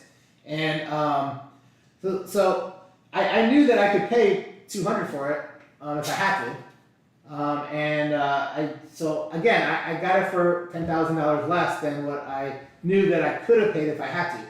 Now, because the market is so crazy right now and it is dropping a lot, I don't want to pay like my full value of what I think it's worth. I want to have some room in case I messed up on some of the rehab, or in case I messed up on where the market just keeps going down. So it's nice to have a little bit of room on this stuff. But that is how I price a single family home. I try not to cross over like major roads and major highways or major water sources. Now, of course, I can get way more detailed into comping because there's like 50 different things you could look for when you're comping a property. But like with somebody, what we talked about earlier, don't make it more complicated than it needs to be. If you could comp something with 2 or 3 different things, just the square footage and just the year built, why do you have to now look at how big the lot is? How, is it 2-story, 1-story? Of course, all that stuff matters a lot. But if you know that you're buying the price at a price that's good enough, you don't need to look at everything. You're just wasting a lot of time. You just got to know that you got to feel confident that you know what you're doing and you can buy it. So now, if this house, the person was asking, over $200,000 for it, then I have to take a lot more time, try to analyze it and see. Maybe I was wrong on the $300,000. Maybe it could be worth $310,000, or maybe the rehab is less than 40, or maybe it is more. So then I would have to start wasting a lot more time and trying to figure it out. But when I have something that's clear enough to where it is at the price that I'm fine paying or less, I don't need to waste time. I just call them up right away and I buy it, and I send the earnest money literally within minutes of when I lock up a deal. So what's crazy is people that I haven't done deals with before, I always send earnest money right away, whatever. People that I've done business with a lot of times and are comfortable with me, a lot of times I don't even send earnest money. Sometimes they ask me to. If they really, really want me to, I will. But I've bought thousands of properties. I've never ever one time backed out of a property. So like the earnest money is pointless. The only reason why I send earnest money is if the seller really wants me to send earnest money. But literally, let's say I didn't send earnest money, okay? And I backed out, which I never would, but let's just say I did. I would give you the earnest, I would pay you the money even if I didn't leave the earnest money, because my name and my reputation is so important that I don't even give a fuck about $5,000 earnest money or whatever else. I'm more than happy to give you whatever you think is fair if I was to back out. But I wouldn't back out because I've just never done it before, and it's just stupid. It's bad business, and this person will never sell me a deal again. So let me see what questions you guys have with that, because that was a little different than a condo. That was a house, and I did ones that I actually just locking up. I could go through my whole spreadsheet. I have shitloads of them, but I just wanted to pick a couple that were different. We have sold you a number of houses. Definitely appreciate seeing your process. Yeah, man. Like, this is how I buy properties. Now, Dion, you've sold me a few properties. So like, when you give me a good deal, I note that, look, Dion gave me a good deal. Like, he gave me a good deal. Next time he has a deal that's not so good and he's having trouble selling it, like if you have a deal and it's not that good, I'm gonna pass on it.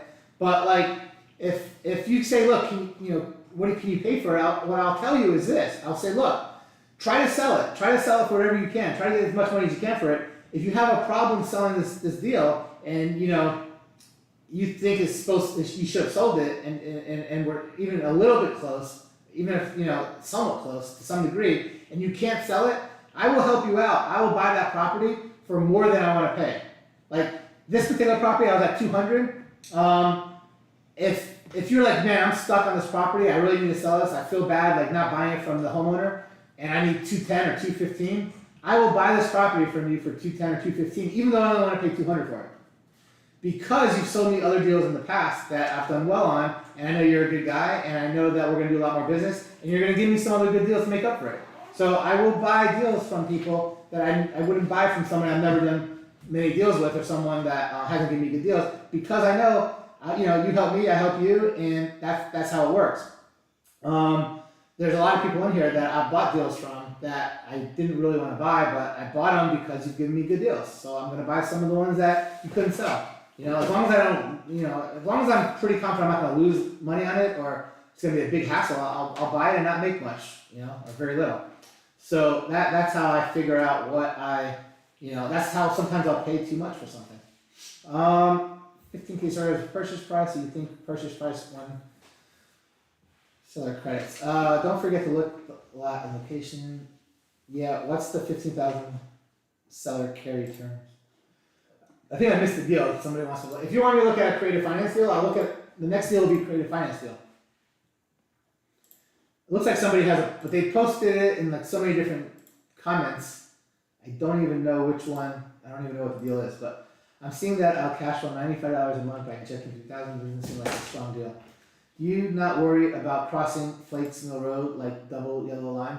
So Dylan, I don't like crossing yellow. I don't like crossing double yellow lines. I definitely don't like crossing them. However, I know this area, and I know on this particular area that crossing that double yellow line is not the end of the world. It's definitely not ideal. I'd rather not cross it, but I know that it's not the end of the world. And again, if I didn't cross the yellow line, we have a property that's over 369,000 here that if I took 20% off, because I think it's a little bit newer and a little bit bigger, we're still at the 300,000. So even if I didn't use these comps crossing the double yellow line, this one here did not cross the double yellow line, and it will still fit into my equation correctly. But again, on this particular one, even though I'm crossing those double yellow lines, I know those homes are very similar, so I'm not worried. It's the same type of neighborhood. Again, when we go through comping, we could talk about crossing double yellow lines, railroad tracks, facing a major road, backing up to a major road. All these things matter. I know on this particular property that none of those things are happening. We're not on railroad tracks. We're not on any busy roads. So I'm not worried about that. I don't see any businesses around. It's not good to have a house that's facing or backing up or sideways to a business. But I know this is a residential area that there are no businesses, so I'm comfortable with this one. But yes, if there were businesses, if there were different things like that, I would comp a little bit differently. I would take off more money for the ones that are, in bad areas. When I say bad areas, that they're next to residential, they have power lines next to them, they have cell phone towers, they back up or front to a busy road. Yes, I would take that into consideration. Let's see here.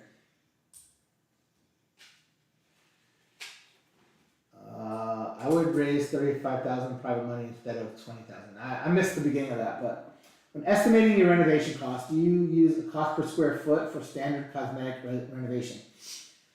So I do a few different things when I estimate renovation. I always do it two different ways. One way is I do look at square footage and I come up with a price per square footage.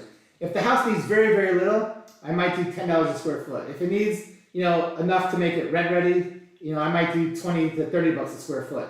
If it needs like a decent sized medium rehab, I might do $40, $50 a square foot. If it needs like a full gut job, it's probably gonna be 60 to 75, potentially even more per square foot, depending on what all it needs. So I do use that square foot calculator a lot to figure out something really fast. However, I also look at what is needed. Because sometimes you need flooring in some rooms, not in other rooms. Sometimes you need paint in some rooms, not in other rooms. Sometimes you need to change some vanities. Sometimes you need to change windows. Sometimes you need to do all kinds of different things. So I also, besides just looking at per square foot, because that's just a total ballpark, it usually works out enough. Again, we talked about don't make stuff overcomplicated. Why make stuff overcomplicated and figure out, okay, you got to do this, this, and this. That's $350. That's another $1,000. That's overcomplicating things. Yeah, maybe you'll get a little bit more accurate number, but does it even matter? Does it matter that you're getting a more accurate number? It doesn't. As long as you're close enough, right? That's all that really matters. The only time it matters that you're getting super, super accurate is if the deal is very, very tight and you're paying more than you should, then at that point you might need to figure out really, really tight exactly everything. But you can figure it out so close that you don't really need to do everything super, super, like that. And a more expensive home and a bigger home, you might, because there's a lot more room for error. But on a home that's 2,000 square feet or less, I don't really need to go through it one thing at a time. I could kind of figure it out. On the bigger homes, I do spend a little more time on. All right. let's see. You guys are still talking about some creative deal that I missed the beginning of. Let's see. Thanks, Adam. Any private money lenders in here? I need $140,000 for a single family home. Hit me up, please. Jason, is the property in Atlanta or Georgia, or is it somewhere else? Tell people what you're trying to raise $140,000 for. If it's in Atlanta, I might be able to help you out. If it's somewhere else, maybe somebody needs to know where it's at. That's because you're about not broke wholesaling with the EMD thing. This is good. Thank you. Awesome. What is a double yellow line?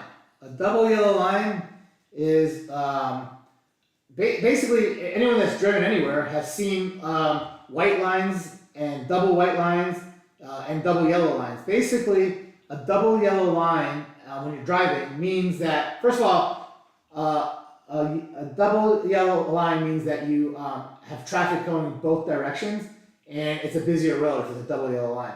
So when you see white lines, then that's typically an area that's not driven as much. So like it's not like heavily trafficked. Anytime you see a double yellow line road, it's a major road. It's a road that is driven on a lot, or as a highway, or just a lot of people drive that road. So in general, when you buy a home and the home is on a double yellow line, the homes are usually worth less than if it's in a neighborhood. People would much rather have a home that's in a neighborhood than on a double yellow line road. So when you're buying a home and it's on a double yellow line road, you're automatically going to deduct some money for that. But these homes are in neighborhoods, so I know they're not double yellow lines.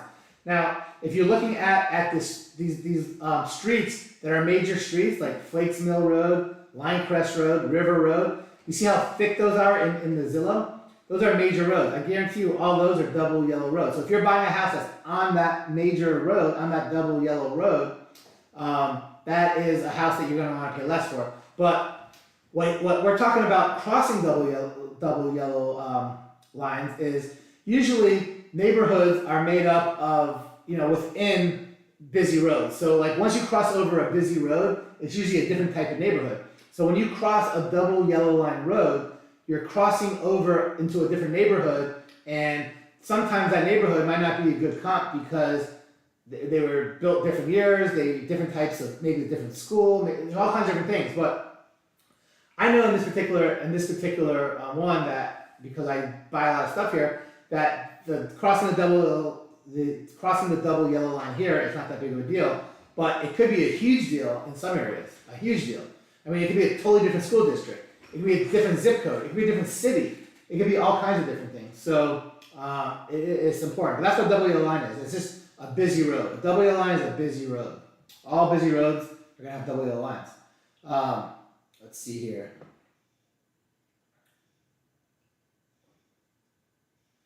Talk to us about building a real estate acquisition team. So my partner handles the acquisition teams. I deal with all my acquisition teams when it comes to comping, and when it comes to negotiating, and when it comes to anything that I do a lot of. I handle all the acquisition department when it comes to pricing properties, negotiating, and stuff like that, and figuring out like what places to go after because those are the ones that sell easier. But when it comes to building the actual team, I don't really handle that in my department, right? In my business. I have one of my partners that handle growing the team. Now I could probably answer a ton of questions about it and give you good answers, but what I do to start is I try to find someone, right? If we're talking about growing an acquisition team, I try to find a person that has done real estate before, that knows how to comp properties, knows how to negotiate.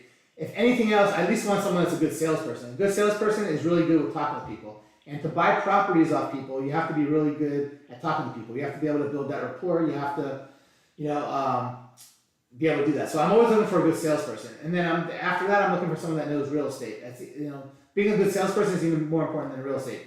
Once I find that person, they're going to be in charge of the actual negotiating with the people. So that's a really important person, and usually I have that person potentially in charge of the VAs that are actually calling.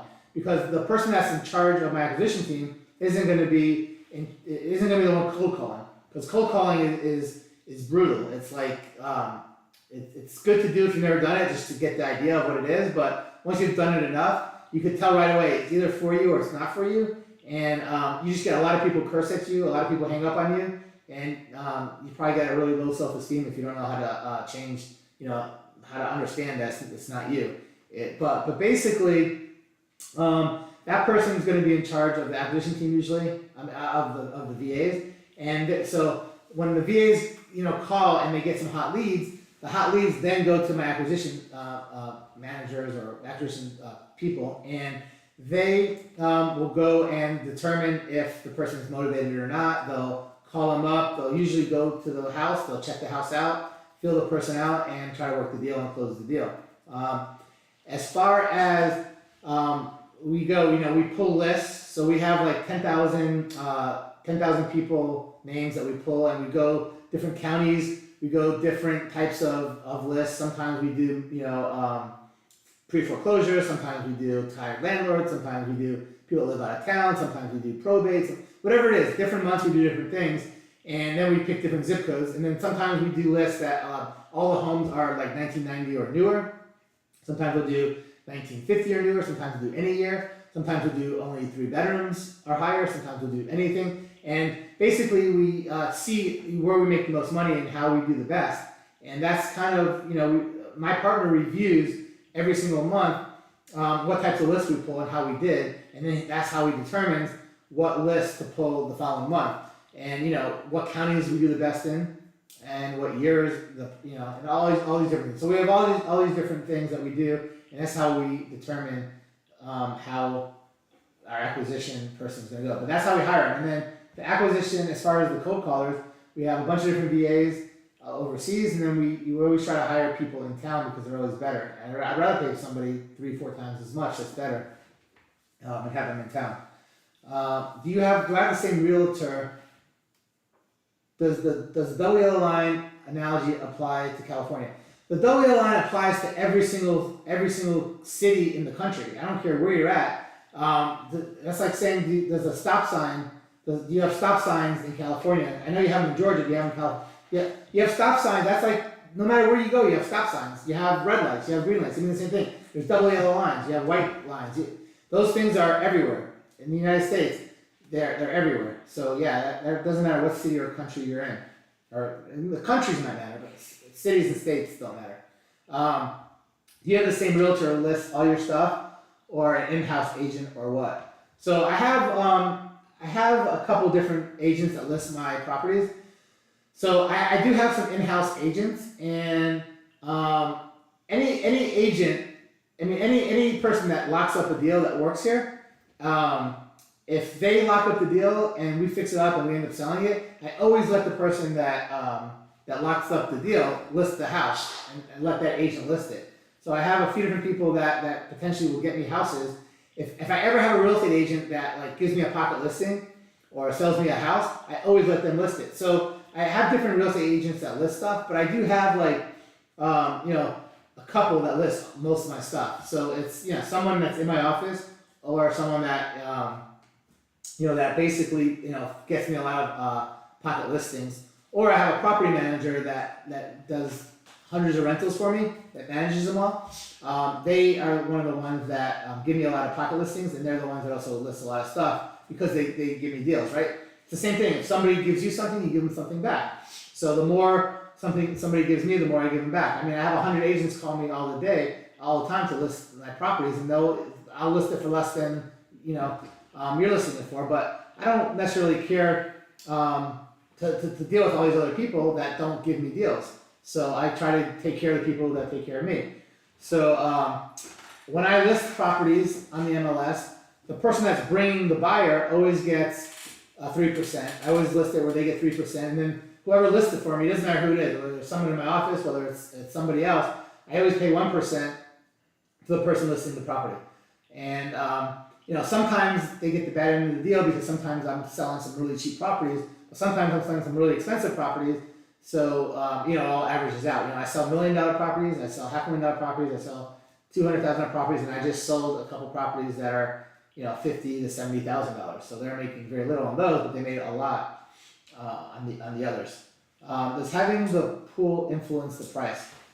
100% a pool influences the price a lot. On a nice home, a pool makes the home worth more. On a crappy home, on homes that are worth under 200,000, I feel pools make the home potentially worth less, especially if it's not in really good shape. So I prefer buying. Most of the homes I buy are under that $250,000 type price range. I actually pay less if a home has a pool in Atlanta.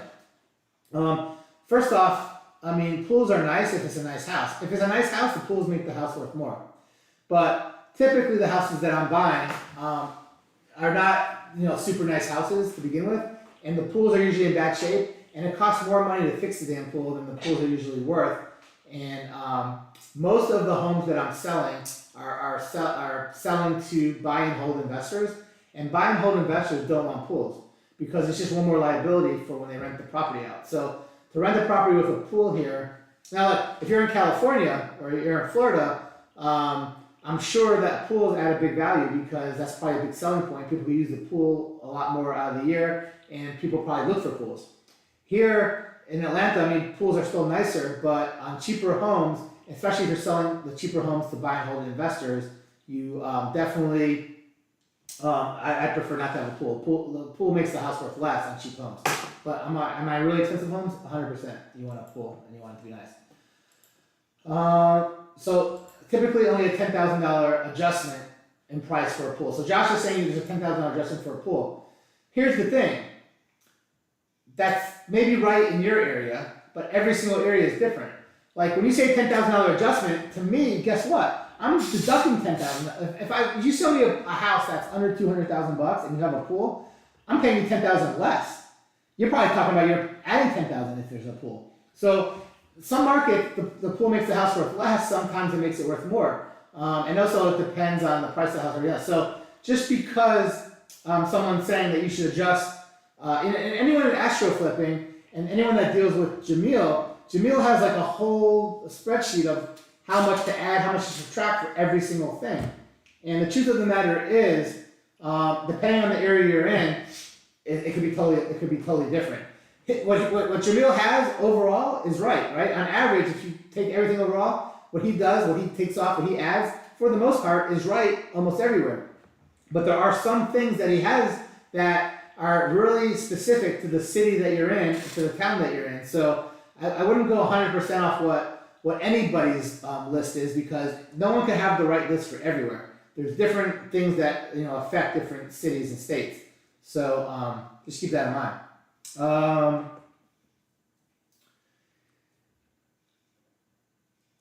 People are posting stuff. They're saying they're posting, but they're saying, here's this. I don't see any of the. I can see the comments, but I don't see any. Like links? I don't see any either. Cause someone wrote, here's a max allowable offer calculator, but I don't see the calculator. Yeah, I don't see it. Okay. Yeah, it's great if you could post this stuff and help people. I want everyone to have as much stuff, but I just don't see some of the stuff. But anyway,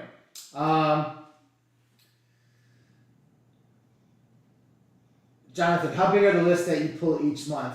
I pull 10,000. I pull 10,000 to 20,000 each month, depending on how many people I have working on it.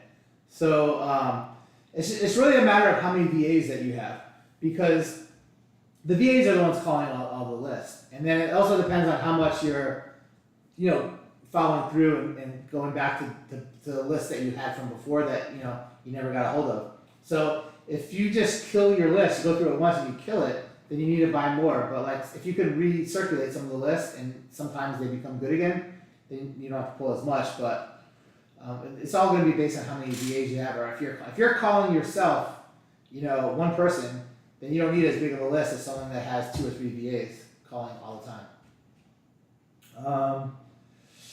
Let's see. Jag posted up to get started. 100% you learn the game less risk. So anyone that hasn't wholesaled before, there's so many people that I see post.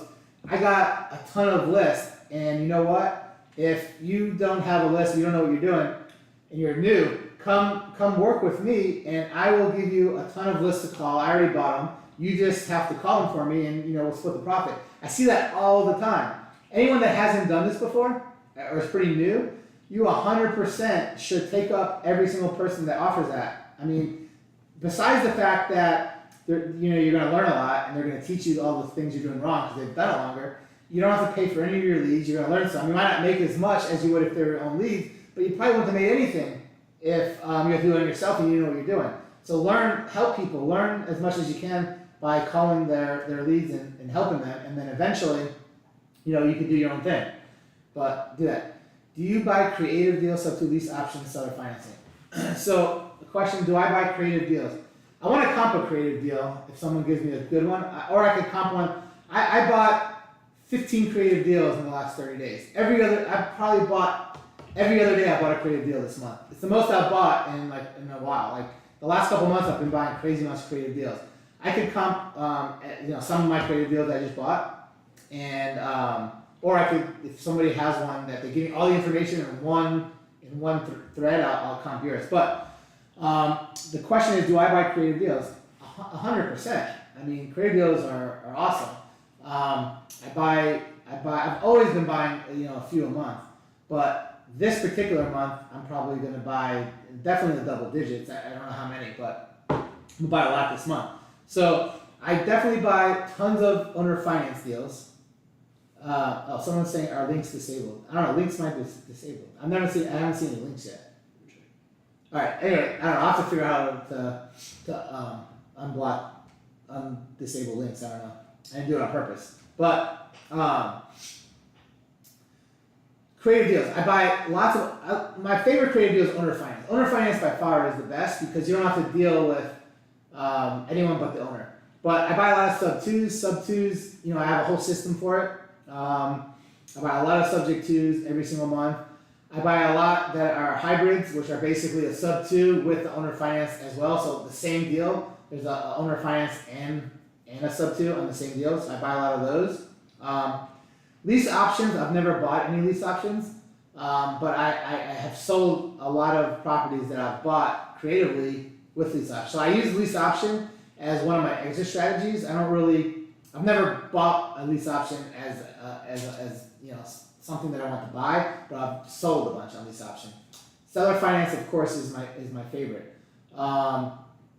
So a few other different things, Colby, that I've done with creative deals is I've bought novations, which are basically deals that you buy from a seller, and the deal is look, you're not going to pay them for the property until after you rehab it and sell it, and as soon as you rehab it and sell it, that's when you pay the seller. That's a novation. So you're basically locked in and buying it at that price, but you don't have to pay for it until after you sell it. What that does is it makes you not have to borrow or put out a whole lot of money on the front end for the purchase price. You just got to come up with the money for the rehab, and then when you sell it, that's when you pay the buyer. I've done some of those. I don't do many of those. I'm not crazy about those. I only do novations when they're very, very expensive homes. The novations I've done have all been like $1 million plus homes. And obviously, I'd rather not come up with $1 million cash up front on one deal. So I'll do novations on really expensive homes. And I mean, it's good for most people to do novations on any price home because why put up your own money if you don't have to? It's good for most people to do those on any deal. I don't do them on small deals. I'd rather just pay cash because it's just easier for me to do that. But it's a great way to be able to pay more for a property. If you're able to do a novation, you could pay more for a property because if you have to pay a hard money lender or whoever, private money lender, to borrow money to buy that house, when you do a novation, you don't have to borrow any money. So you literally save all your interest for many, many months. So you have that extra money that if the seller wants a little bit extra money, you can pay them. Another type of creative deal that I've done is I've gotten basically owners that have sold, Pace Morby calls it the Morby method. And what that is where you get a seller to sell you a house and basically lend you the down payment money. So let's say you can get a loan on that house for 80%, and you have to come up with 20%.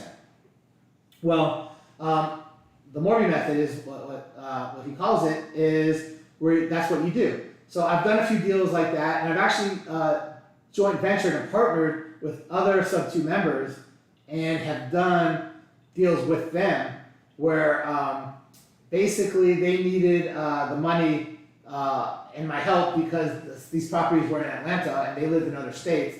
And we were actually both working on the deal, and instead of working against each other on the deal, we said, look, we'll just do the deal together.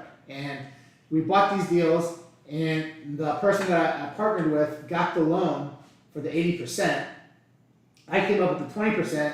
I wired the 20% of the money for the down payment, but then one day later, that 20% stayed in escrow, and the seller of the home one day later now tells the attorney to send me that 20% back. So I have that money out for like one day. It's like, and I do those loans, by the way. If you ever need to do those loans, that's a transactional loan. That's 24 hours. I do those loans anywhere in the country. If you need to do that type of mortgage method type deal, I could lend you the down payment for that. You only need it for 24 hours because the seller is giving you that money back, but they can't give it to you the day that you buy the property, because whoever gives you the loan on that property wants to see that you are using your own money, and they don't want to see that you are using that the buyer is giving you 20%. They won't give you the loan. So you have to come up with the 20% for 24 hours to wire it. You make the deal ahead of time with the title company or closing attorney that money stays in escrow. It doesn't leave escrow unless everybody agrees. And then the next day, the person selling the house, they got their 80%. They're going to now loan you 20% of their own money, and then that's how you get that 20% back. So that's another type of creative deal that you can do. And I've done some of those on really expensive homes, like $750,000 plus homes, and I've partnered with people on those because I never would do the mortgage method myself because I hate getting loans. And I don't want to have to do the paperwork to get a loan. But if you need me to help you with the property, for whatever reason, and you need the money up front, and we can partner on the deal. If you can get the 80% loan, I'm 100% fine putting up the 20% for the day. And then, in theory, if we need to rehab the house or do anything else with it, I am fine using my own money to rehab the house, and you can just owe me the other half back. So. There's different things that we could do together even with that. That could be done with any single house. If you find any single house that exists in the country and you can get the owner to lend you 20%, and you go ahead and find a primary lender to loan you the other 80%, and even if you could get 70% and get the seller to loan you 30%, if you can find these deals and you need a partner, I will partner with you in any single state, any single city, on these types of deals, if they make sense, right? If we're getting a good deal and make a cash flow, and you need my help with coming up with the money for the down payment, and you need the money for rehab, and you need me to lend you money on it, I might not lend you money on a property out of Georgia, but I will partner with you if you could do that type of creative finance deal. So, definitely hit me up if you find deals and the only thing that you need is some money, and you think it's a good deal, I'll help you look it over and tell you if I think it's a good deal or not. And if I tell you it's a good deal, it's a good deal. If I tell you that it's not, I'll tell you why. I'm not always right, but I'll tell you my opinion and take it for what it's worth. Let's see. Next question. You learn how everything work and you make this. Yeah. So Adam is saying that you learn how everybody does it, helping people, right? Helping people do it, learn how to do it, and then once you feel comfortable and you can do it yourself, do it on your own and make big assignment fees. I mean, I bought deals from people that have made $150,000 assignment fees. So I mean, you can make good money. The way you can make good money on these assignment fees is just you get the houses or properties at a good deal. You get them at a good deal, make your money. Like, I never care how much somebody makes. I always want people to make a lot of money. I mean, as long as I'm paying what I want to pay, I want you to make as much as possible. I mean, I don't want to pay more than I have to pay. But if I'm getting a good deal, I'm happy if you're making as much money as possible. I don't even care what you make, as long as you give it to me for what I want to pay. Let's comp some of your creative deals. I'm ready to comp some creative deals. Let's comp some creative deals. Let's see what else we got first. On your buy and holds, what is your minimum amount of cash flow do you look for? So Dion, my man, I don't have a minimum cash flow that I look for on a deal necessarily. But if I was to have a minimum, I would say $300 to $400 is probably a good minimum to have cash flow on a deal. Now keep in mind, when you're talking about cash flow, I'm assuming you're talking about a creative deal that I buy. Because on a cash deal, I don't even keep any cash deals for rentals right now. I sell all my cash deals because the market's still very high, and I keep very, very, very little cash deals that I keep as buy and holds. So, but I do get a ton of creative deals that I keep as buy and holds every single month. So the cash flow on a creative deal, it varies, right? It depends on what all the other circumstances are. On average, if everything was equal, I would say $300 to $400 cash flow is what I would look for on a creative deal. However, I will buy deals that have zero cash flow, potentially even negative cash flow, if the other parts of the deal are good. What other parts of the deal are there? Well, there are, how much am I paying for the property? Am I paying 100% of what it's worth? Am I paying 90% of what it's worth? Am I paying 80% of what it's worth? Am I paying 70%? The lower percent that I'm paying for what the property is worth, the less cash flow I care about. Am I buying this property at a very high interest rate? Am I buying this property at a low interest rate? The lower the interest rate I'm buying it for, maybe the less cash flow I care about because I'm paying the house off faster. So there's a lot of variables about the cash flow.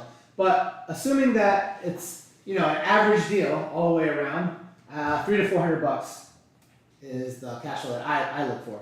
There could be people who look for way more. There might be people. I don't think there's anyone that looks for less. But the depreciation is important, and all kinds of other stuff. The balloon is important. The amateur rise. How much is left on the loan is important. There's a lot of different things important. So based on the other stuff, it will affect my cash flow requirements. Did you learn creative strategy in sub 2? So, man, I have been doing sub 2s since, I bought my first sub 2 in my 20s. I've been doing sub 2s since early 2000.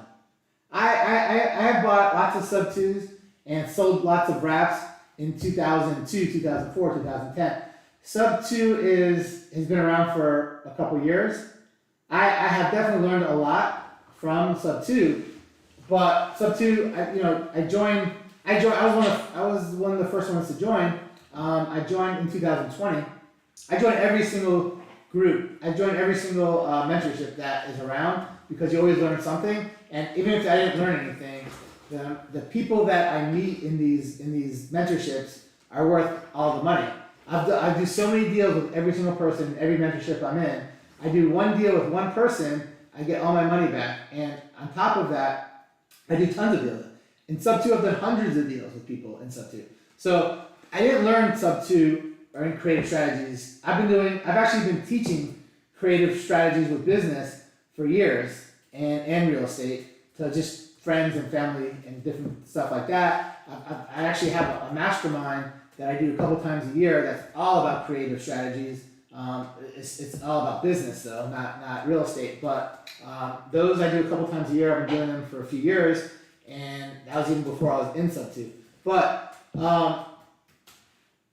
sub 2 is definitely a great community, and I've learned a lot from it, and I've got my techniques even better than they were before. My contracts are better. It got me more motivated to do more deals. So it did help. It did help a lot, and more than anything else, I met the coolest people that exist. So it was definitely very, very good.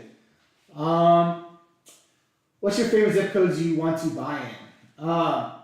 Man, I like to buy in anywhere 50 miles of Atlanta. I don't care about the zip code. I care about how much I can make on it.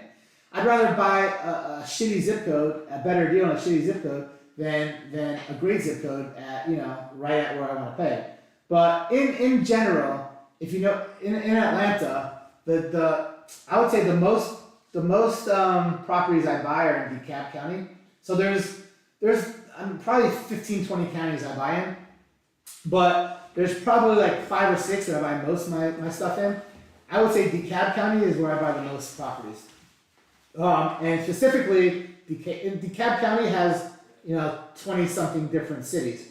I probably buy more in Decatur, in DeKalb County than any other city. However, I don't necessarily care. I wouldn't say that's my favorite. I just happen to get the most deals there. I would buy anywhere. I do love DeKalb County. I do love Decatur because I buy so much stuff there. But I mean, if I never bought in Decatur and I just bought other places, I'd be good too. Have you seen any of Eric Brewer's stuff on Novations? I never heard of Eric Brewer. He was talking about it on Steve Treng's show the other day about how they don't really rehab it. Made it sound like it was a rehab to order. So I don't know who Eric is. I know Steve Treng. I've watched some of his shows. So with Novations, you don't have to fix them up. You're right. You could do a Novation and basically just get the house locked up and just throw it and sell it as is. And that would be a way that you could take a deal instead of wholesaling it, and you could actually throw it on the MLS, and you could sell a deal that you bought from somebody by doing an Novation, throwing the MLS out, doing any work to it because you have a Novation contract. So yes, I know a lot of people that do that. I got a good buddy here in Atlanta that I loan money to all the time that does that all the time. He locks up properties and he gets an Novation contract and he just throws them on the MLS and sells them. Sometimes does no work to them. So you could definitely do that. I know 2 people that do that actually. I do that a lot here. With a large deposit from the buyer with what they want. So the mortgage method is good to get a good lower blended rate and get the seller a large chunk of equity. I've seen some stuff about blended rate of. I mean, the mortgage method is, from what I know what it is where you get the seller to commit to you to give you the down payment, and then you get a loan. And then that way you don't have to come up with any of your own money. You get a loan for the 70%, 80%, whatever it is you can get a loan for, and then you get the seller to finance the rest. And yeah, a lot of times you get the seller to finance a deal at 0 interest. I mean, most of the time actually, on a mortgage method type deal, I would get the seller to do 0 interest because they're getting 80% of the money up front. So on the other 20%, and then you could blend your rate down for sure. Can I see the Google Sheet bill? I don't think anyone could see anything. I don't have anything disabled, but next time I do this, I'm gonna check to see if there's a setting because I'm not good at this stuff. But next time my guys here that knows this better, I'm gonna see. But it looks like no links are working. I didn't disable any links, but I don't know how to undisable them or enable them or whatever you call it. But I've been trying and I can't, but what I will say is that I will have somebody that knows more than me about it try next time. But for whatever reason, links aren't working.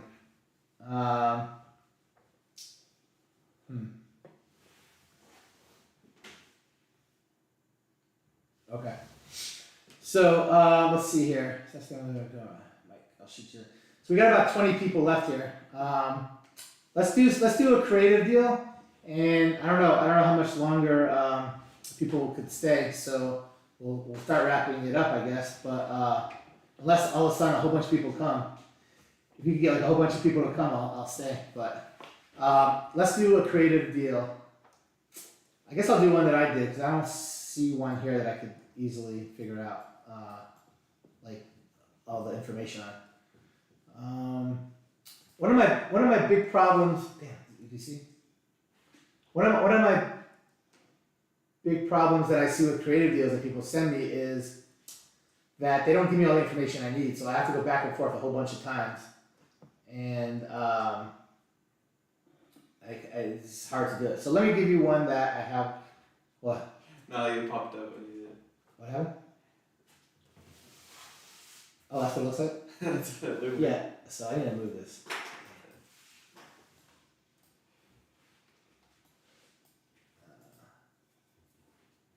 Oh, because I have the screen share. I need to get rid of the screen share.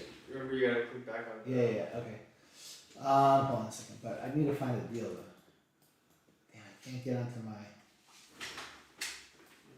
There I got it. All right. Let me find. So I bought a lot of creative deals this week. So let's see if I can find one that I just got.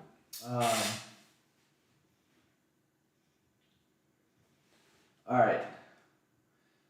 Should we do one in another state other than Georgia? We've been doing all Georgia. Let's look at another state. Let me write down a deal creative deal that's in another state. Let's do Florida. We'll do Florida. 2294. 294. Where the hell did it go?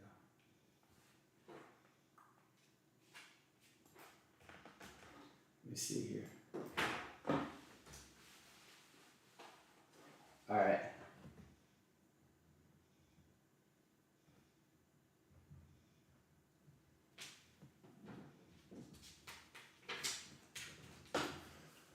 All right, guys. Let's see. Can't see my screen. Oh, here. All right, it's good now. Screen. All right. So here's a deal that I got offered to me that I bought. Let's see here. How much is my monthly payment?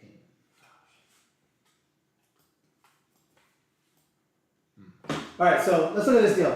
So this is a deal I just got offered to me last week. 2294 Colonial Drive in, I always pronounce the city wrong, but it's basically a suburb of Tampa. It's right near Tampa. Dunedin, Florida. But so this particular deal was offered to me for $475,000 on a creative deal. Obviously, it probably doesn't make any sense to buy this for cash for $475,000. Although I don't think that's estimates right. I think it's worth more anyway. I think it's worth over $500,000. But basically, with the way that I buy properties, there's no way to pay $475,000 and make money on this if I was to fix and flip it. So how am I able to buy this property on a creative deal? So they want $475,000, and on top of that, they wanted a huge down payment. They want $115,000 down payment. So that's a big down payment. That's almost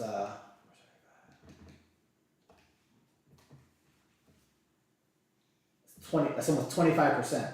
So they wanted almost a 25% down payment. $475,000 with 25% down payment, and it was a sub two or owner. No, this was owner finance, I think, and the interest rate that the seller was charging me was 3.5%. So I'm not sure. I can't remember offhand if it was a sub two or owner. But either way, I'm paying $115,000 down, and paying $475,000 the price. So I'm going to have a loan for $360,000, and I'm going to have $115,000 cash into this property.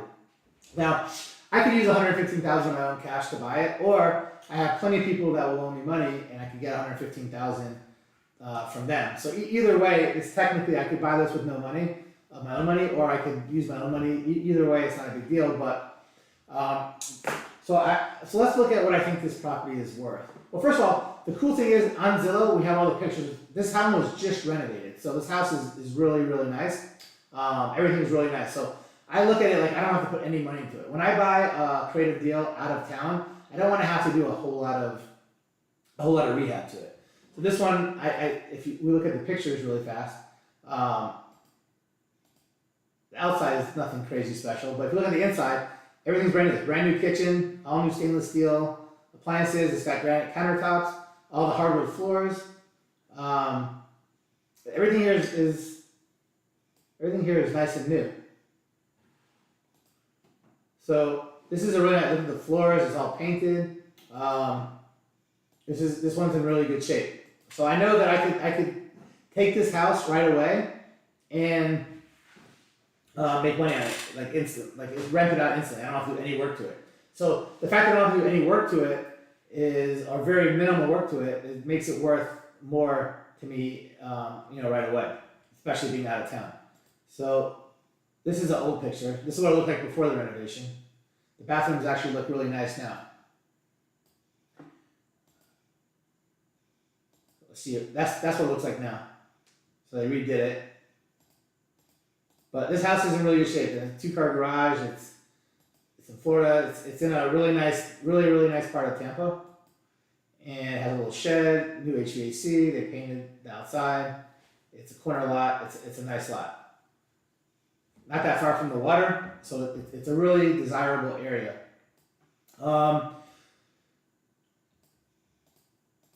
So basically, when here's all the pictures. It's really nice. It's really nice, right? Here's the other bathroom that was renovated. The house is a good job. That's an old bathroom. It's got a jacuzzi. They put this new deck in, this new jacuzzi. So it's really a nice place. Landscaping looks good. All right, so let's look at what I think this house is worth anyway. Just for the hell of it, we always have to figure out what the house is worth, because even if you're able to cash flow on it, you don't want to overpay for a house, really, unless it just cash flows like crazy. So on this particular house, I'll look at the comps here. I'm going to go to the more. I'm going to take out make it all back to, well, here, you can go down to the bottom, hit reset all filters, and then I still want to do 6 months. So I did 6 months, I hit done. So this is the neighborhood right here. There's 4 houses that sold in this neighborhood. They're all around the same square footage. They're all 1,400 to 1,600 square feet. So I'm pretty confident that these 4 houses are pretty much what my house is worth. The house that I'm about to buy is worth. And if you want to see why one's a lot cheaper, either it's in really bad shape, or maybe it wasn't listed on the MLS. Maybe it was sold to a wholesaler. So let's look to see why this one's so much cheaper. This one is a lot cheaper because look, it wasn't listed on the MLS. So somebody sold it for a lot less than it was worth, because they just probably sold it to a friend, a wholesaler, an investor, or something. But it wasn't sold on the MLS, so they couldn't have sold it where people could have bid it up or anything else. So this home is almost not really that important, because it wasn't really what it was worth, because it wasn't on the MLS. I can see right here, it was just sold. Let's see the 3 that went for good money. This one went for $530,000. This one here was sold on the MLS. It was sold on market. It's on the MLS. So again, on the MLS, this home sold for $530,000. I'm pretty confident that the house that I am buying is in similar condition to this one, and it's very similar bedroom, bath, and square footage, and also same year built, which is important. So all that stuff I see is very, very similar. So I know that this home is also 1978. So this one sold for $520,000. So I'm pretty confident this home is worth close to these. So let's look at this one, $520,000. $520,000. This one, how'd this one sell? Again, this one sold on the MLS. All the homes that sold on the MLS went for a lot more. The homes on the MLS actually sold for what they are worth. These are what the house is worth, and that's what they sold for. So I'm pretty confident that this one sold for $520,000. This one sold for $530,000. I'm pretty confident that's what they're worth. This one sold for a little bit less. Let's see why. This one also sold on the MLS, but it was listed for $475,000 and went for $25,000 over. So I'm paying $475,000 for the home I'm buying, which is less than what I think it's worth, because all these homes, this one doesn't count. Why does this one not count? Because it wasn't sold in MLS. So it doesn't mean anything. The ones that sold in the MLS are really what it's worth. These 3 that sold in the MLS sold for $500,000, $520,000, and $530,000, and I know that that's probably a fair price. Now, if I was to buy this to fix and flip, I would instantly have to take off 10% of the profit that I need to make, 10% for the rehab, 10% for the holding costs and realtor fees and all that, and then figure out I know that I know that I probably wouldn't have to spend any money on it because it's already done, but I still have to take off, from let's say I think it would sell for 520, I would be taking off another 100,000. So if I was to buy this home for cash, I'd probably be like in the very low 400s. I'd want to pay somewhere between, around 410,000 for this home. If I was paying cash, I would want to pay 410 because I know I'm going to have, 10% in cost, and I need to make 10%. But I'm paying 475, so I'm paying 65. So I'm actually paying somewhere in between, like what it's actually worth and what I would want to pay for if I was to fix and flip it. So I'm not even paying like full value. I'm paying, I'm still getting, at least 10%, at least a 10% discount. Maybe I'm paying 90%. I have a little bit lee room there, which is cool. The next thing I do is you're gonna look on Rent the Meter, you're gonna look on Zillow, or you're gonna look on a different place to see what this house could rent for. I always look to see what houses can rent for. I never really care what a home is gonna go for Airbnb, because if for some reason I can't Airbnb it, now I'm stuck. So this one shows $2,600 right here is what it can rent for. I'm not sure if that's accurate or not. I'm not sure if it go for more or less, but for this particular purpose, let's just say it's 2,600. It's usually pretty accurate. And this one's really nice. So I don't know if this one would even be, on the higher side just because of how nice it is. So the next thing I do is I look at the my monthly payments and my interest rate. So my interest rate's low. I'm paying 90% of what it's worth. My interest rate's low, so I already know that I could do. Where is my payment?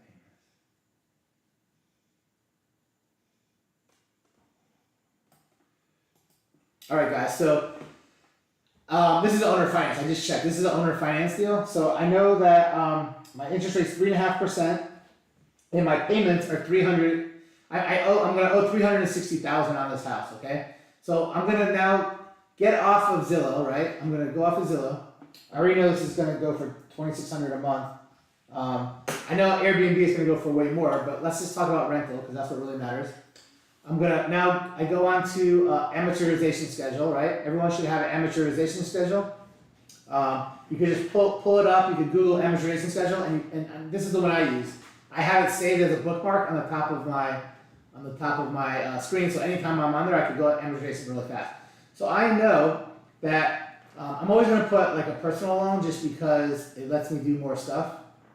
So I go to personal loan. So I'm going to go to loan amount. So I know that I'm paying $475 and I have to put $115,000 down. So my loan amount is going to be $360,000. And I know my interest rate I'm getting is 3.5%.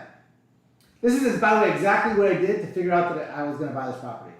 I only bought this property because I'm using this amortization schedule and I know what my payments are. So I know it's a 30-year loan, so I have it amortized over 30 years.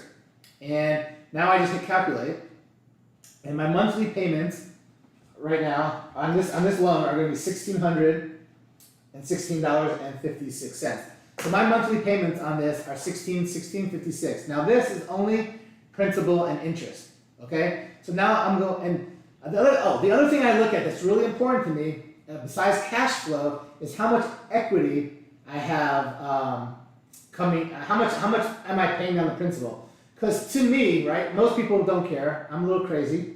I care about how much principal I'm paying it down because to me that's real money. I'm paying it down. So if you look at the amortization schedule, you see that the first month I'm paying $1,050 in interest, $567 principal.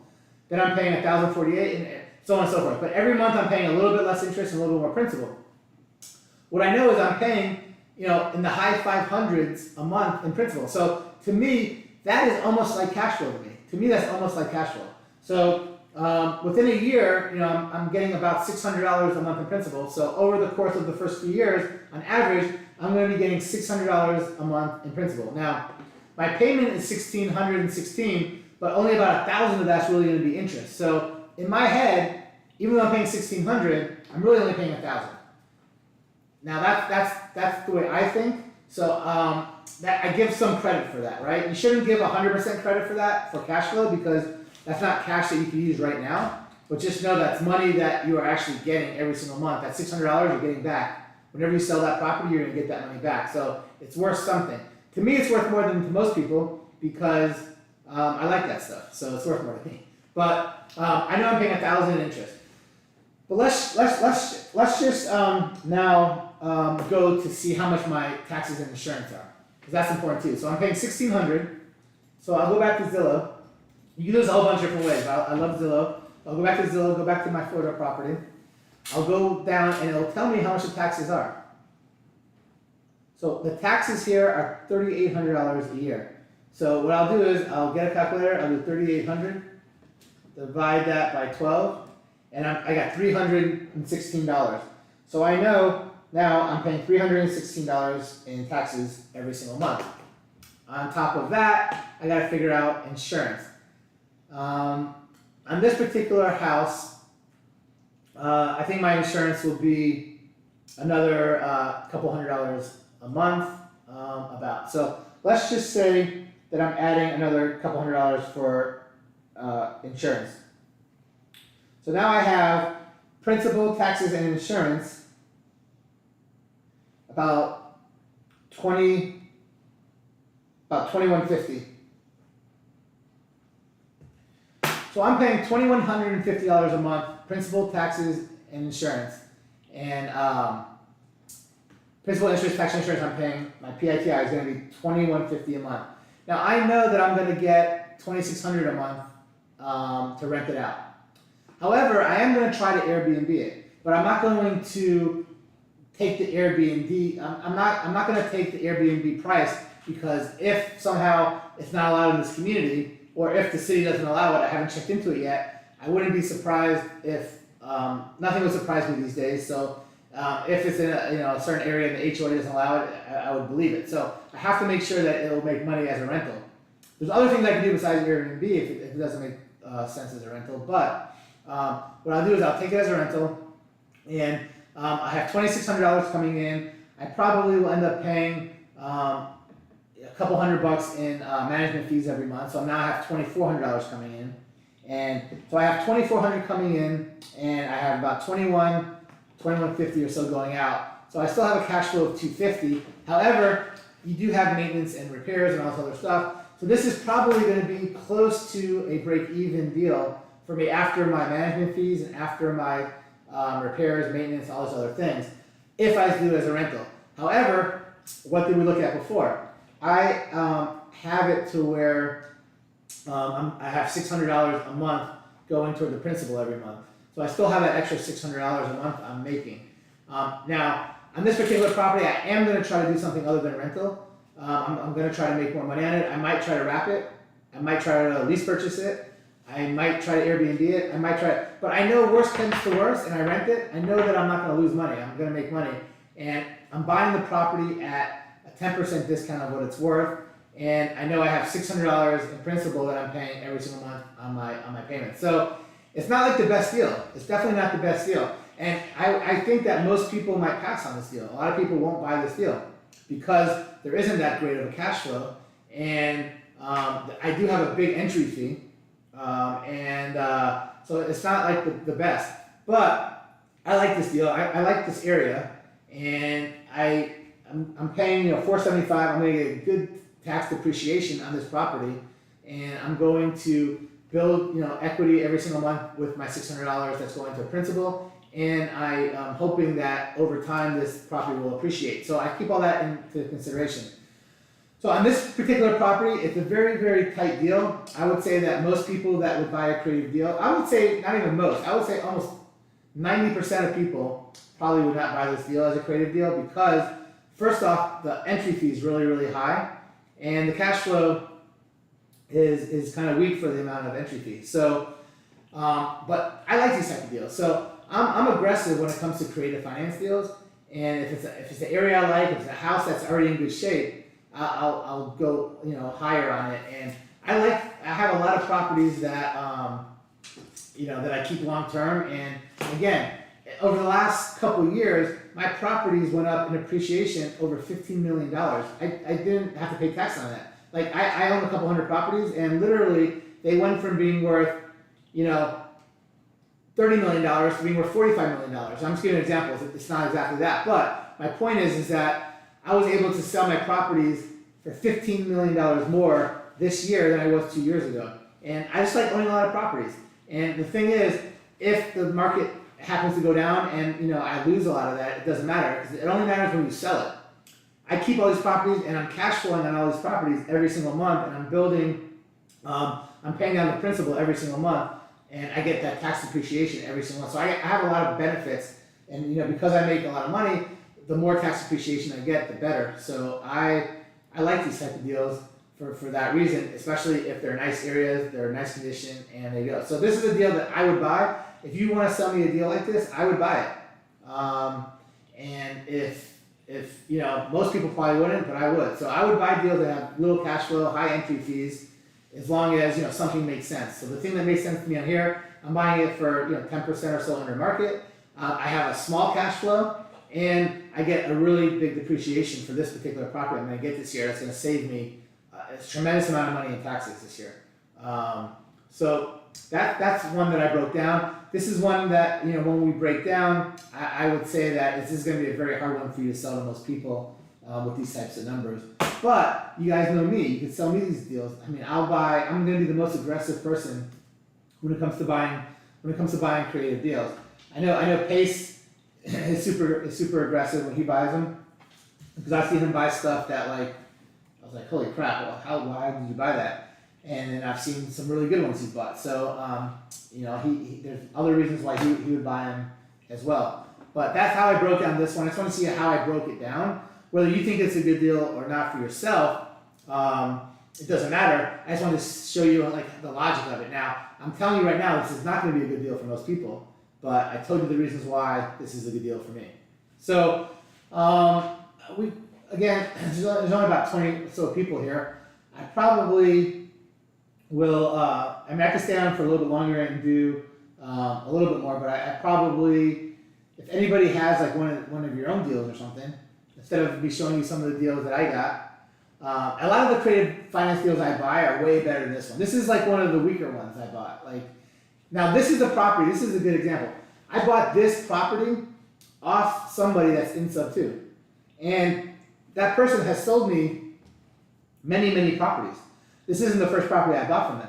They sold me other properties. And some of the other properties I bought from them were, I did really well on. Some of them were, I bought other creative deals from them, and I've also bought cash deals from them. And because they sold me other deals, and I did good on some of the other deals, I'm fine taking some that are borderline. And even though this is a borderline deal, because it's Tampa, I actually like it. I own properties in Tampa. I own commercial property in Tampa. I have businesses in Tampa. So I actually go to Tampa more than I go anywhere else. If I have to, any other city or state, I go to Tampa more than anywhere else. And they have Busch Gardens there. We're not that far from Orlando, which has Disney World, and I take my kids to Busch Gardens every single year. Some years I even have a season pass to Busch Gardens, and it's a 6-hour drive. The way I drive is about 5 hours, but most people it's a 6-hour drive to get to Tampa. But yeah, we just drive there and spend the weekend, come back. So this is kind of cool because it's close by, and I can check it out every so often.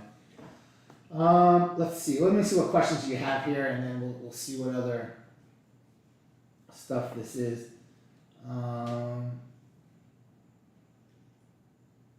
Let's see.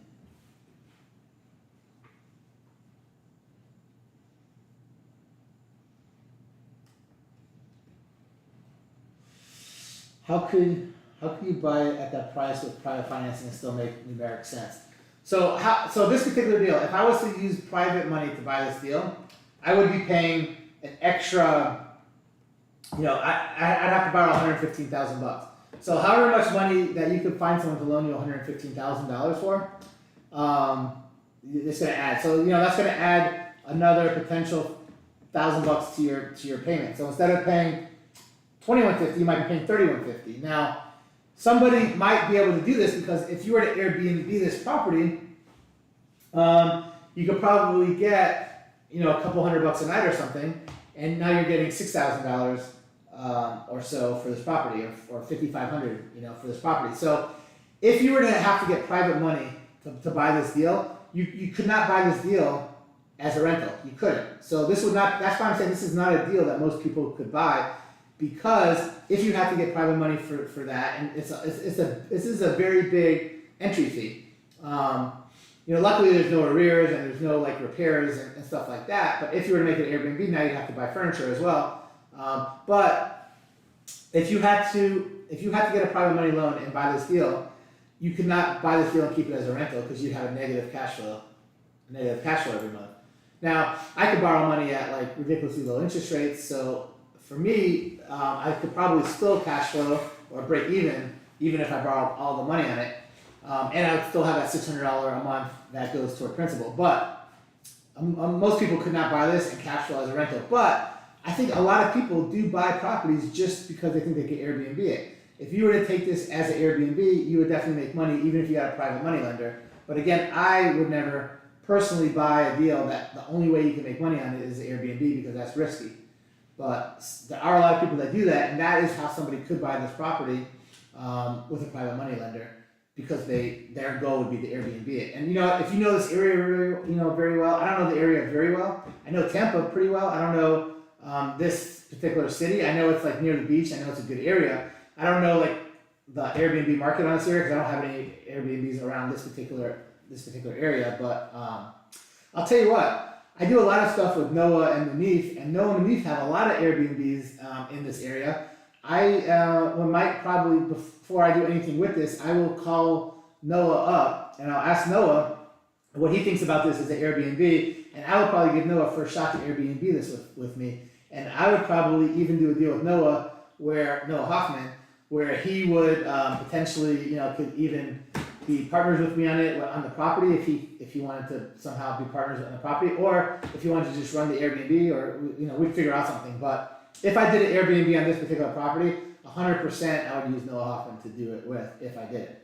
And if he liked it and wanted to do it, I would do it. And, I'm really good friends with Noah and Manif, and when they want to do something and it makes sense, we do it. We do a lot of deals together. So that's probably what I'm gonna do with this one. I haven't even figured it out exactly, but that's probably what I'm gonna do. Let's see here. What assignment fee did you pay on this deal? Well, how much did I pay on this deal for assignment fee? I think I'm not sure. I have to look, but the person did show me their assignment fee. It was like 15 or 25,000. It was either 15,000 or 25,000. I'm not sure. All right. Hardly any room for a fee. Yeah, I mean the person that got it made money on it. I can't remember if they made 15 or 25,000. But the person that sold me this deal is in sub 2 also. Let's see here. Do you buy in CAL? I'm assuming California. Do you buy in Cal to offset some taxes in Cal? Is that California? Do I buy in California to offset some? Why would I need to buy in California to offset taxes? Because the prices are really high. I don't really buy much in California, but I'm not opposed to buying in California. I just only buy creative deals in California. I wouldn't buy any cash deals in California. I've done some transactional funding for people in California. I've definitely done multiple transactional funding deals in California. But as far as me buying stuff, I would love to buy creative deals in California. I just don't get that many offered to me that makes sense. So I don't really think I have any deals in California right now. Nevada, I've had properties in Nevada and Las Vegas. All right, let's see here. So with cost segregation and damn, you guys, know some stuff. Wow, that's impressive. I do a lot of cost segregation, but most people don't know what that is. So with cost segregation and bonus depreciation, you make like $150,000. Man, are you an accountant in tax savings in the first year also? I can see why it would be a good deal to buy for you and near break even on the, yeah. So Josh, man, you're so right. I do a cost segregation on most properties that are like close to $500,000 or more. And a cost segregation is a way to basically, instead of depreciating the property over the 27 or 20 year, whatever it is that you could depreciate a property, you get most of a big percent of the depreciation the first year. So that actually came into play when Trump came into office. Trump and his people came up with a different way to depreciate, and instead of doing equal on every year, you could get most of it the first year. So yeah, it's very good for people that do real estate. I'm pretty sure that in the next year, I think maybe next year or something, or I heard that Biden's people changed it again to where that's not going to be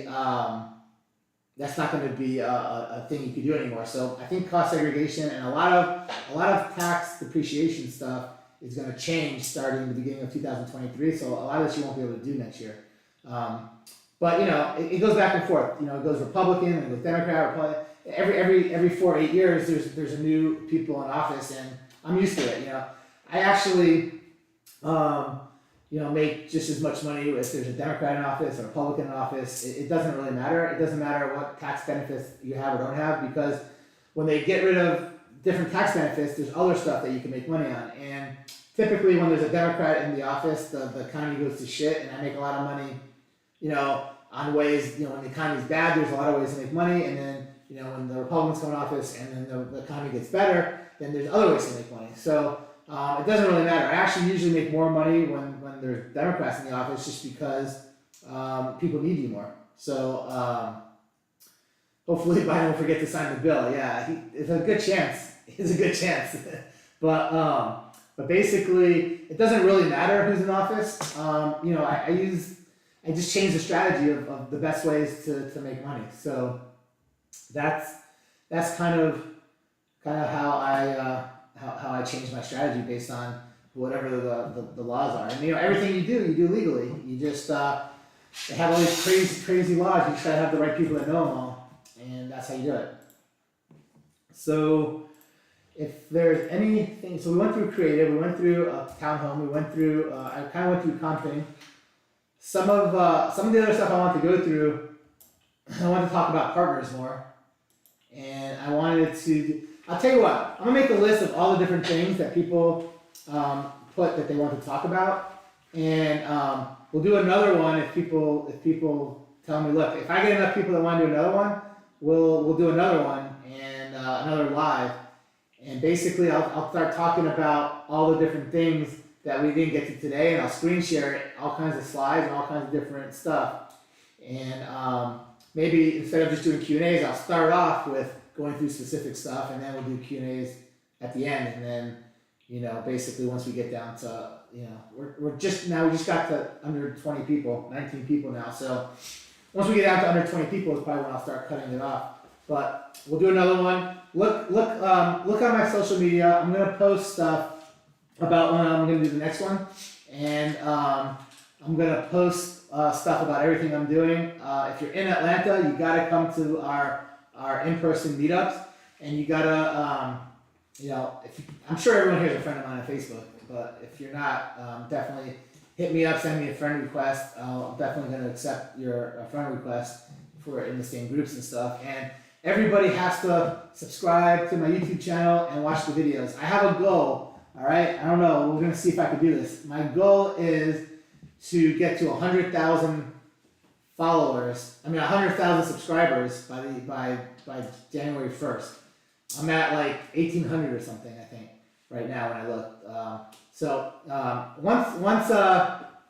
Once you guys subscribe, and I get, I have some really cool people that are gonna join me on some YouTube videos that already have hundreds of thousands of following. So maybe they'll help me get to a lot of followers. But my goal is 100,000 subscribers by the end of this year, by January 1st. And let's see if I can do it. I'm gonna try. So that's what my plan is. We'll see. In the first 2-3 months, it goes really slow, but then once you get once you get it going, you get it going. So everybody needs to watch all my videos. You gotta watch them all from beginning to end. Tell your friends to subscribe to my YouTube channel. Tell your friends to watch my videos.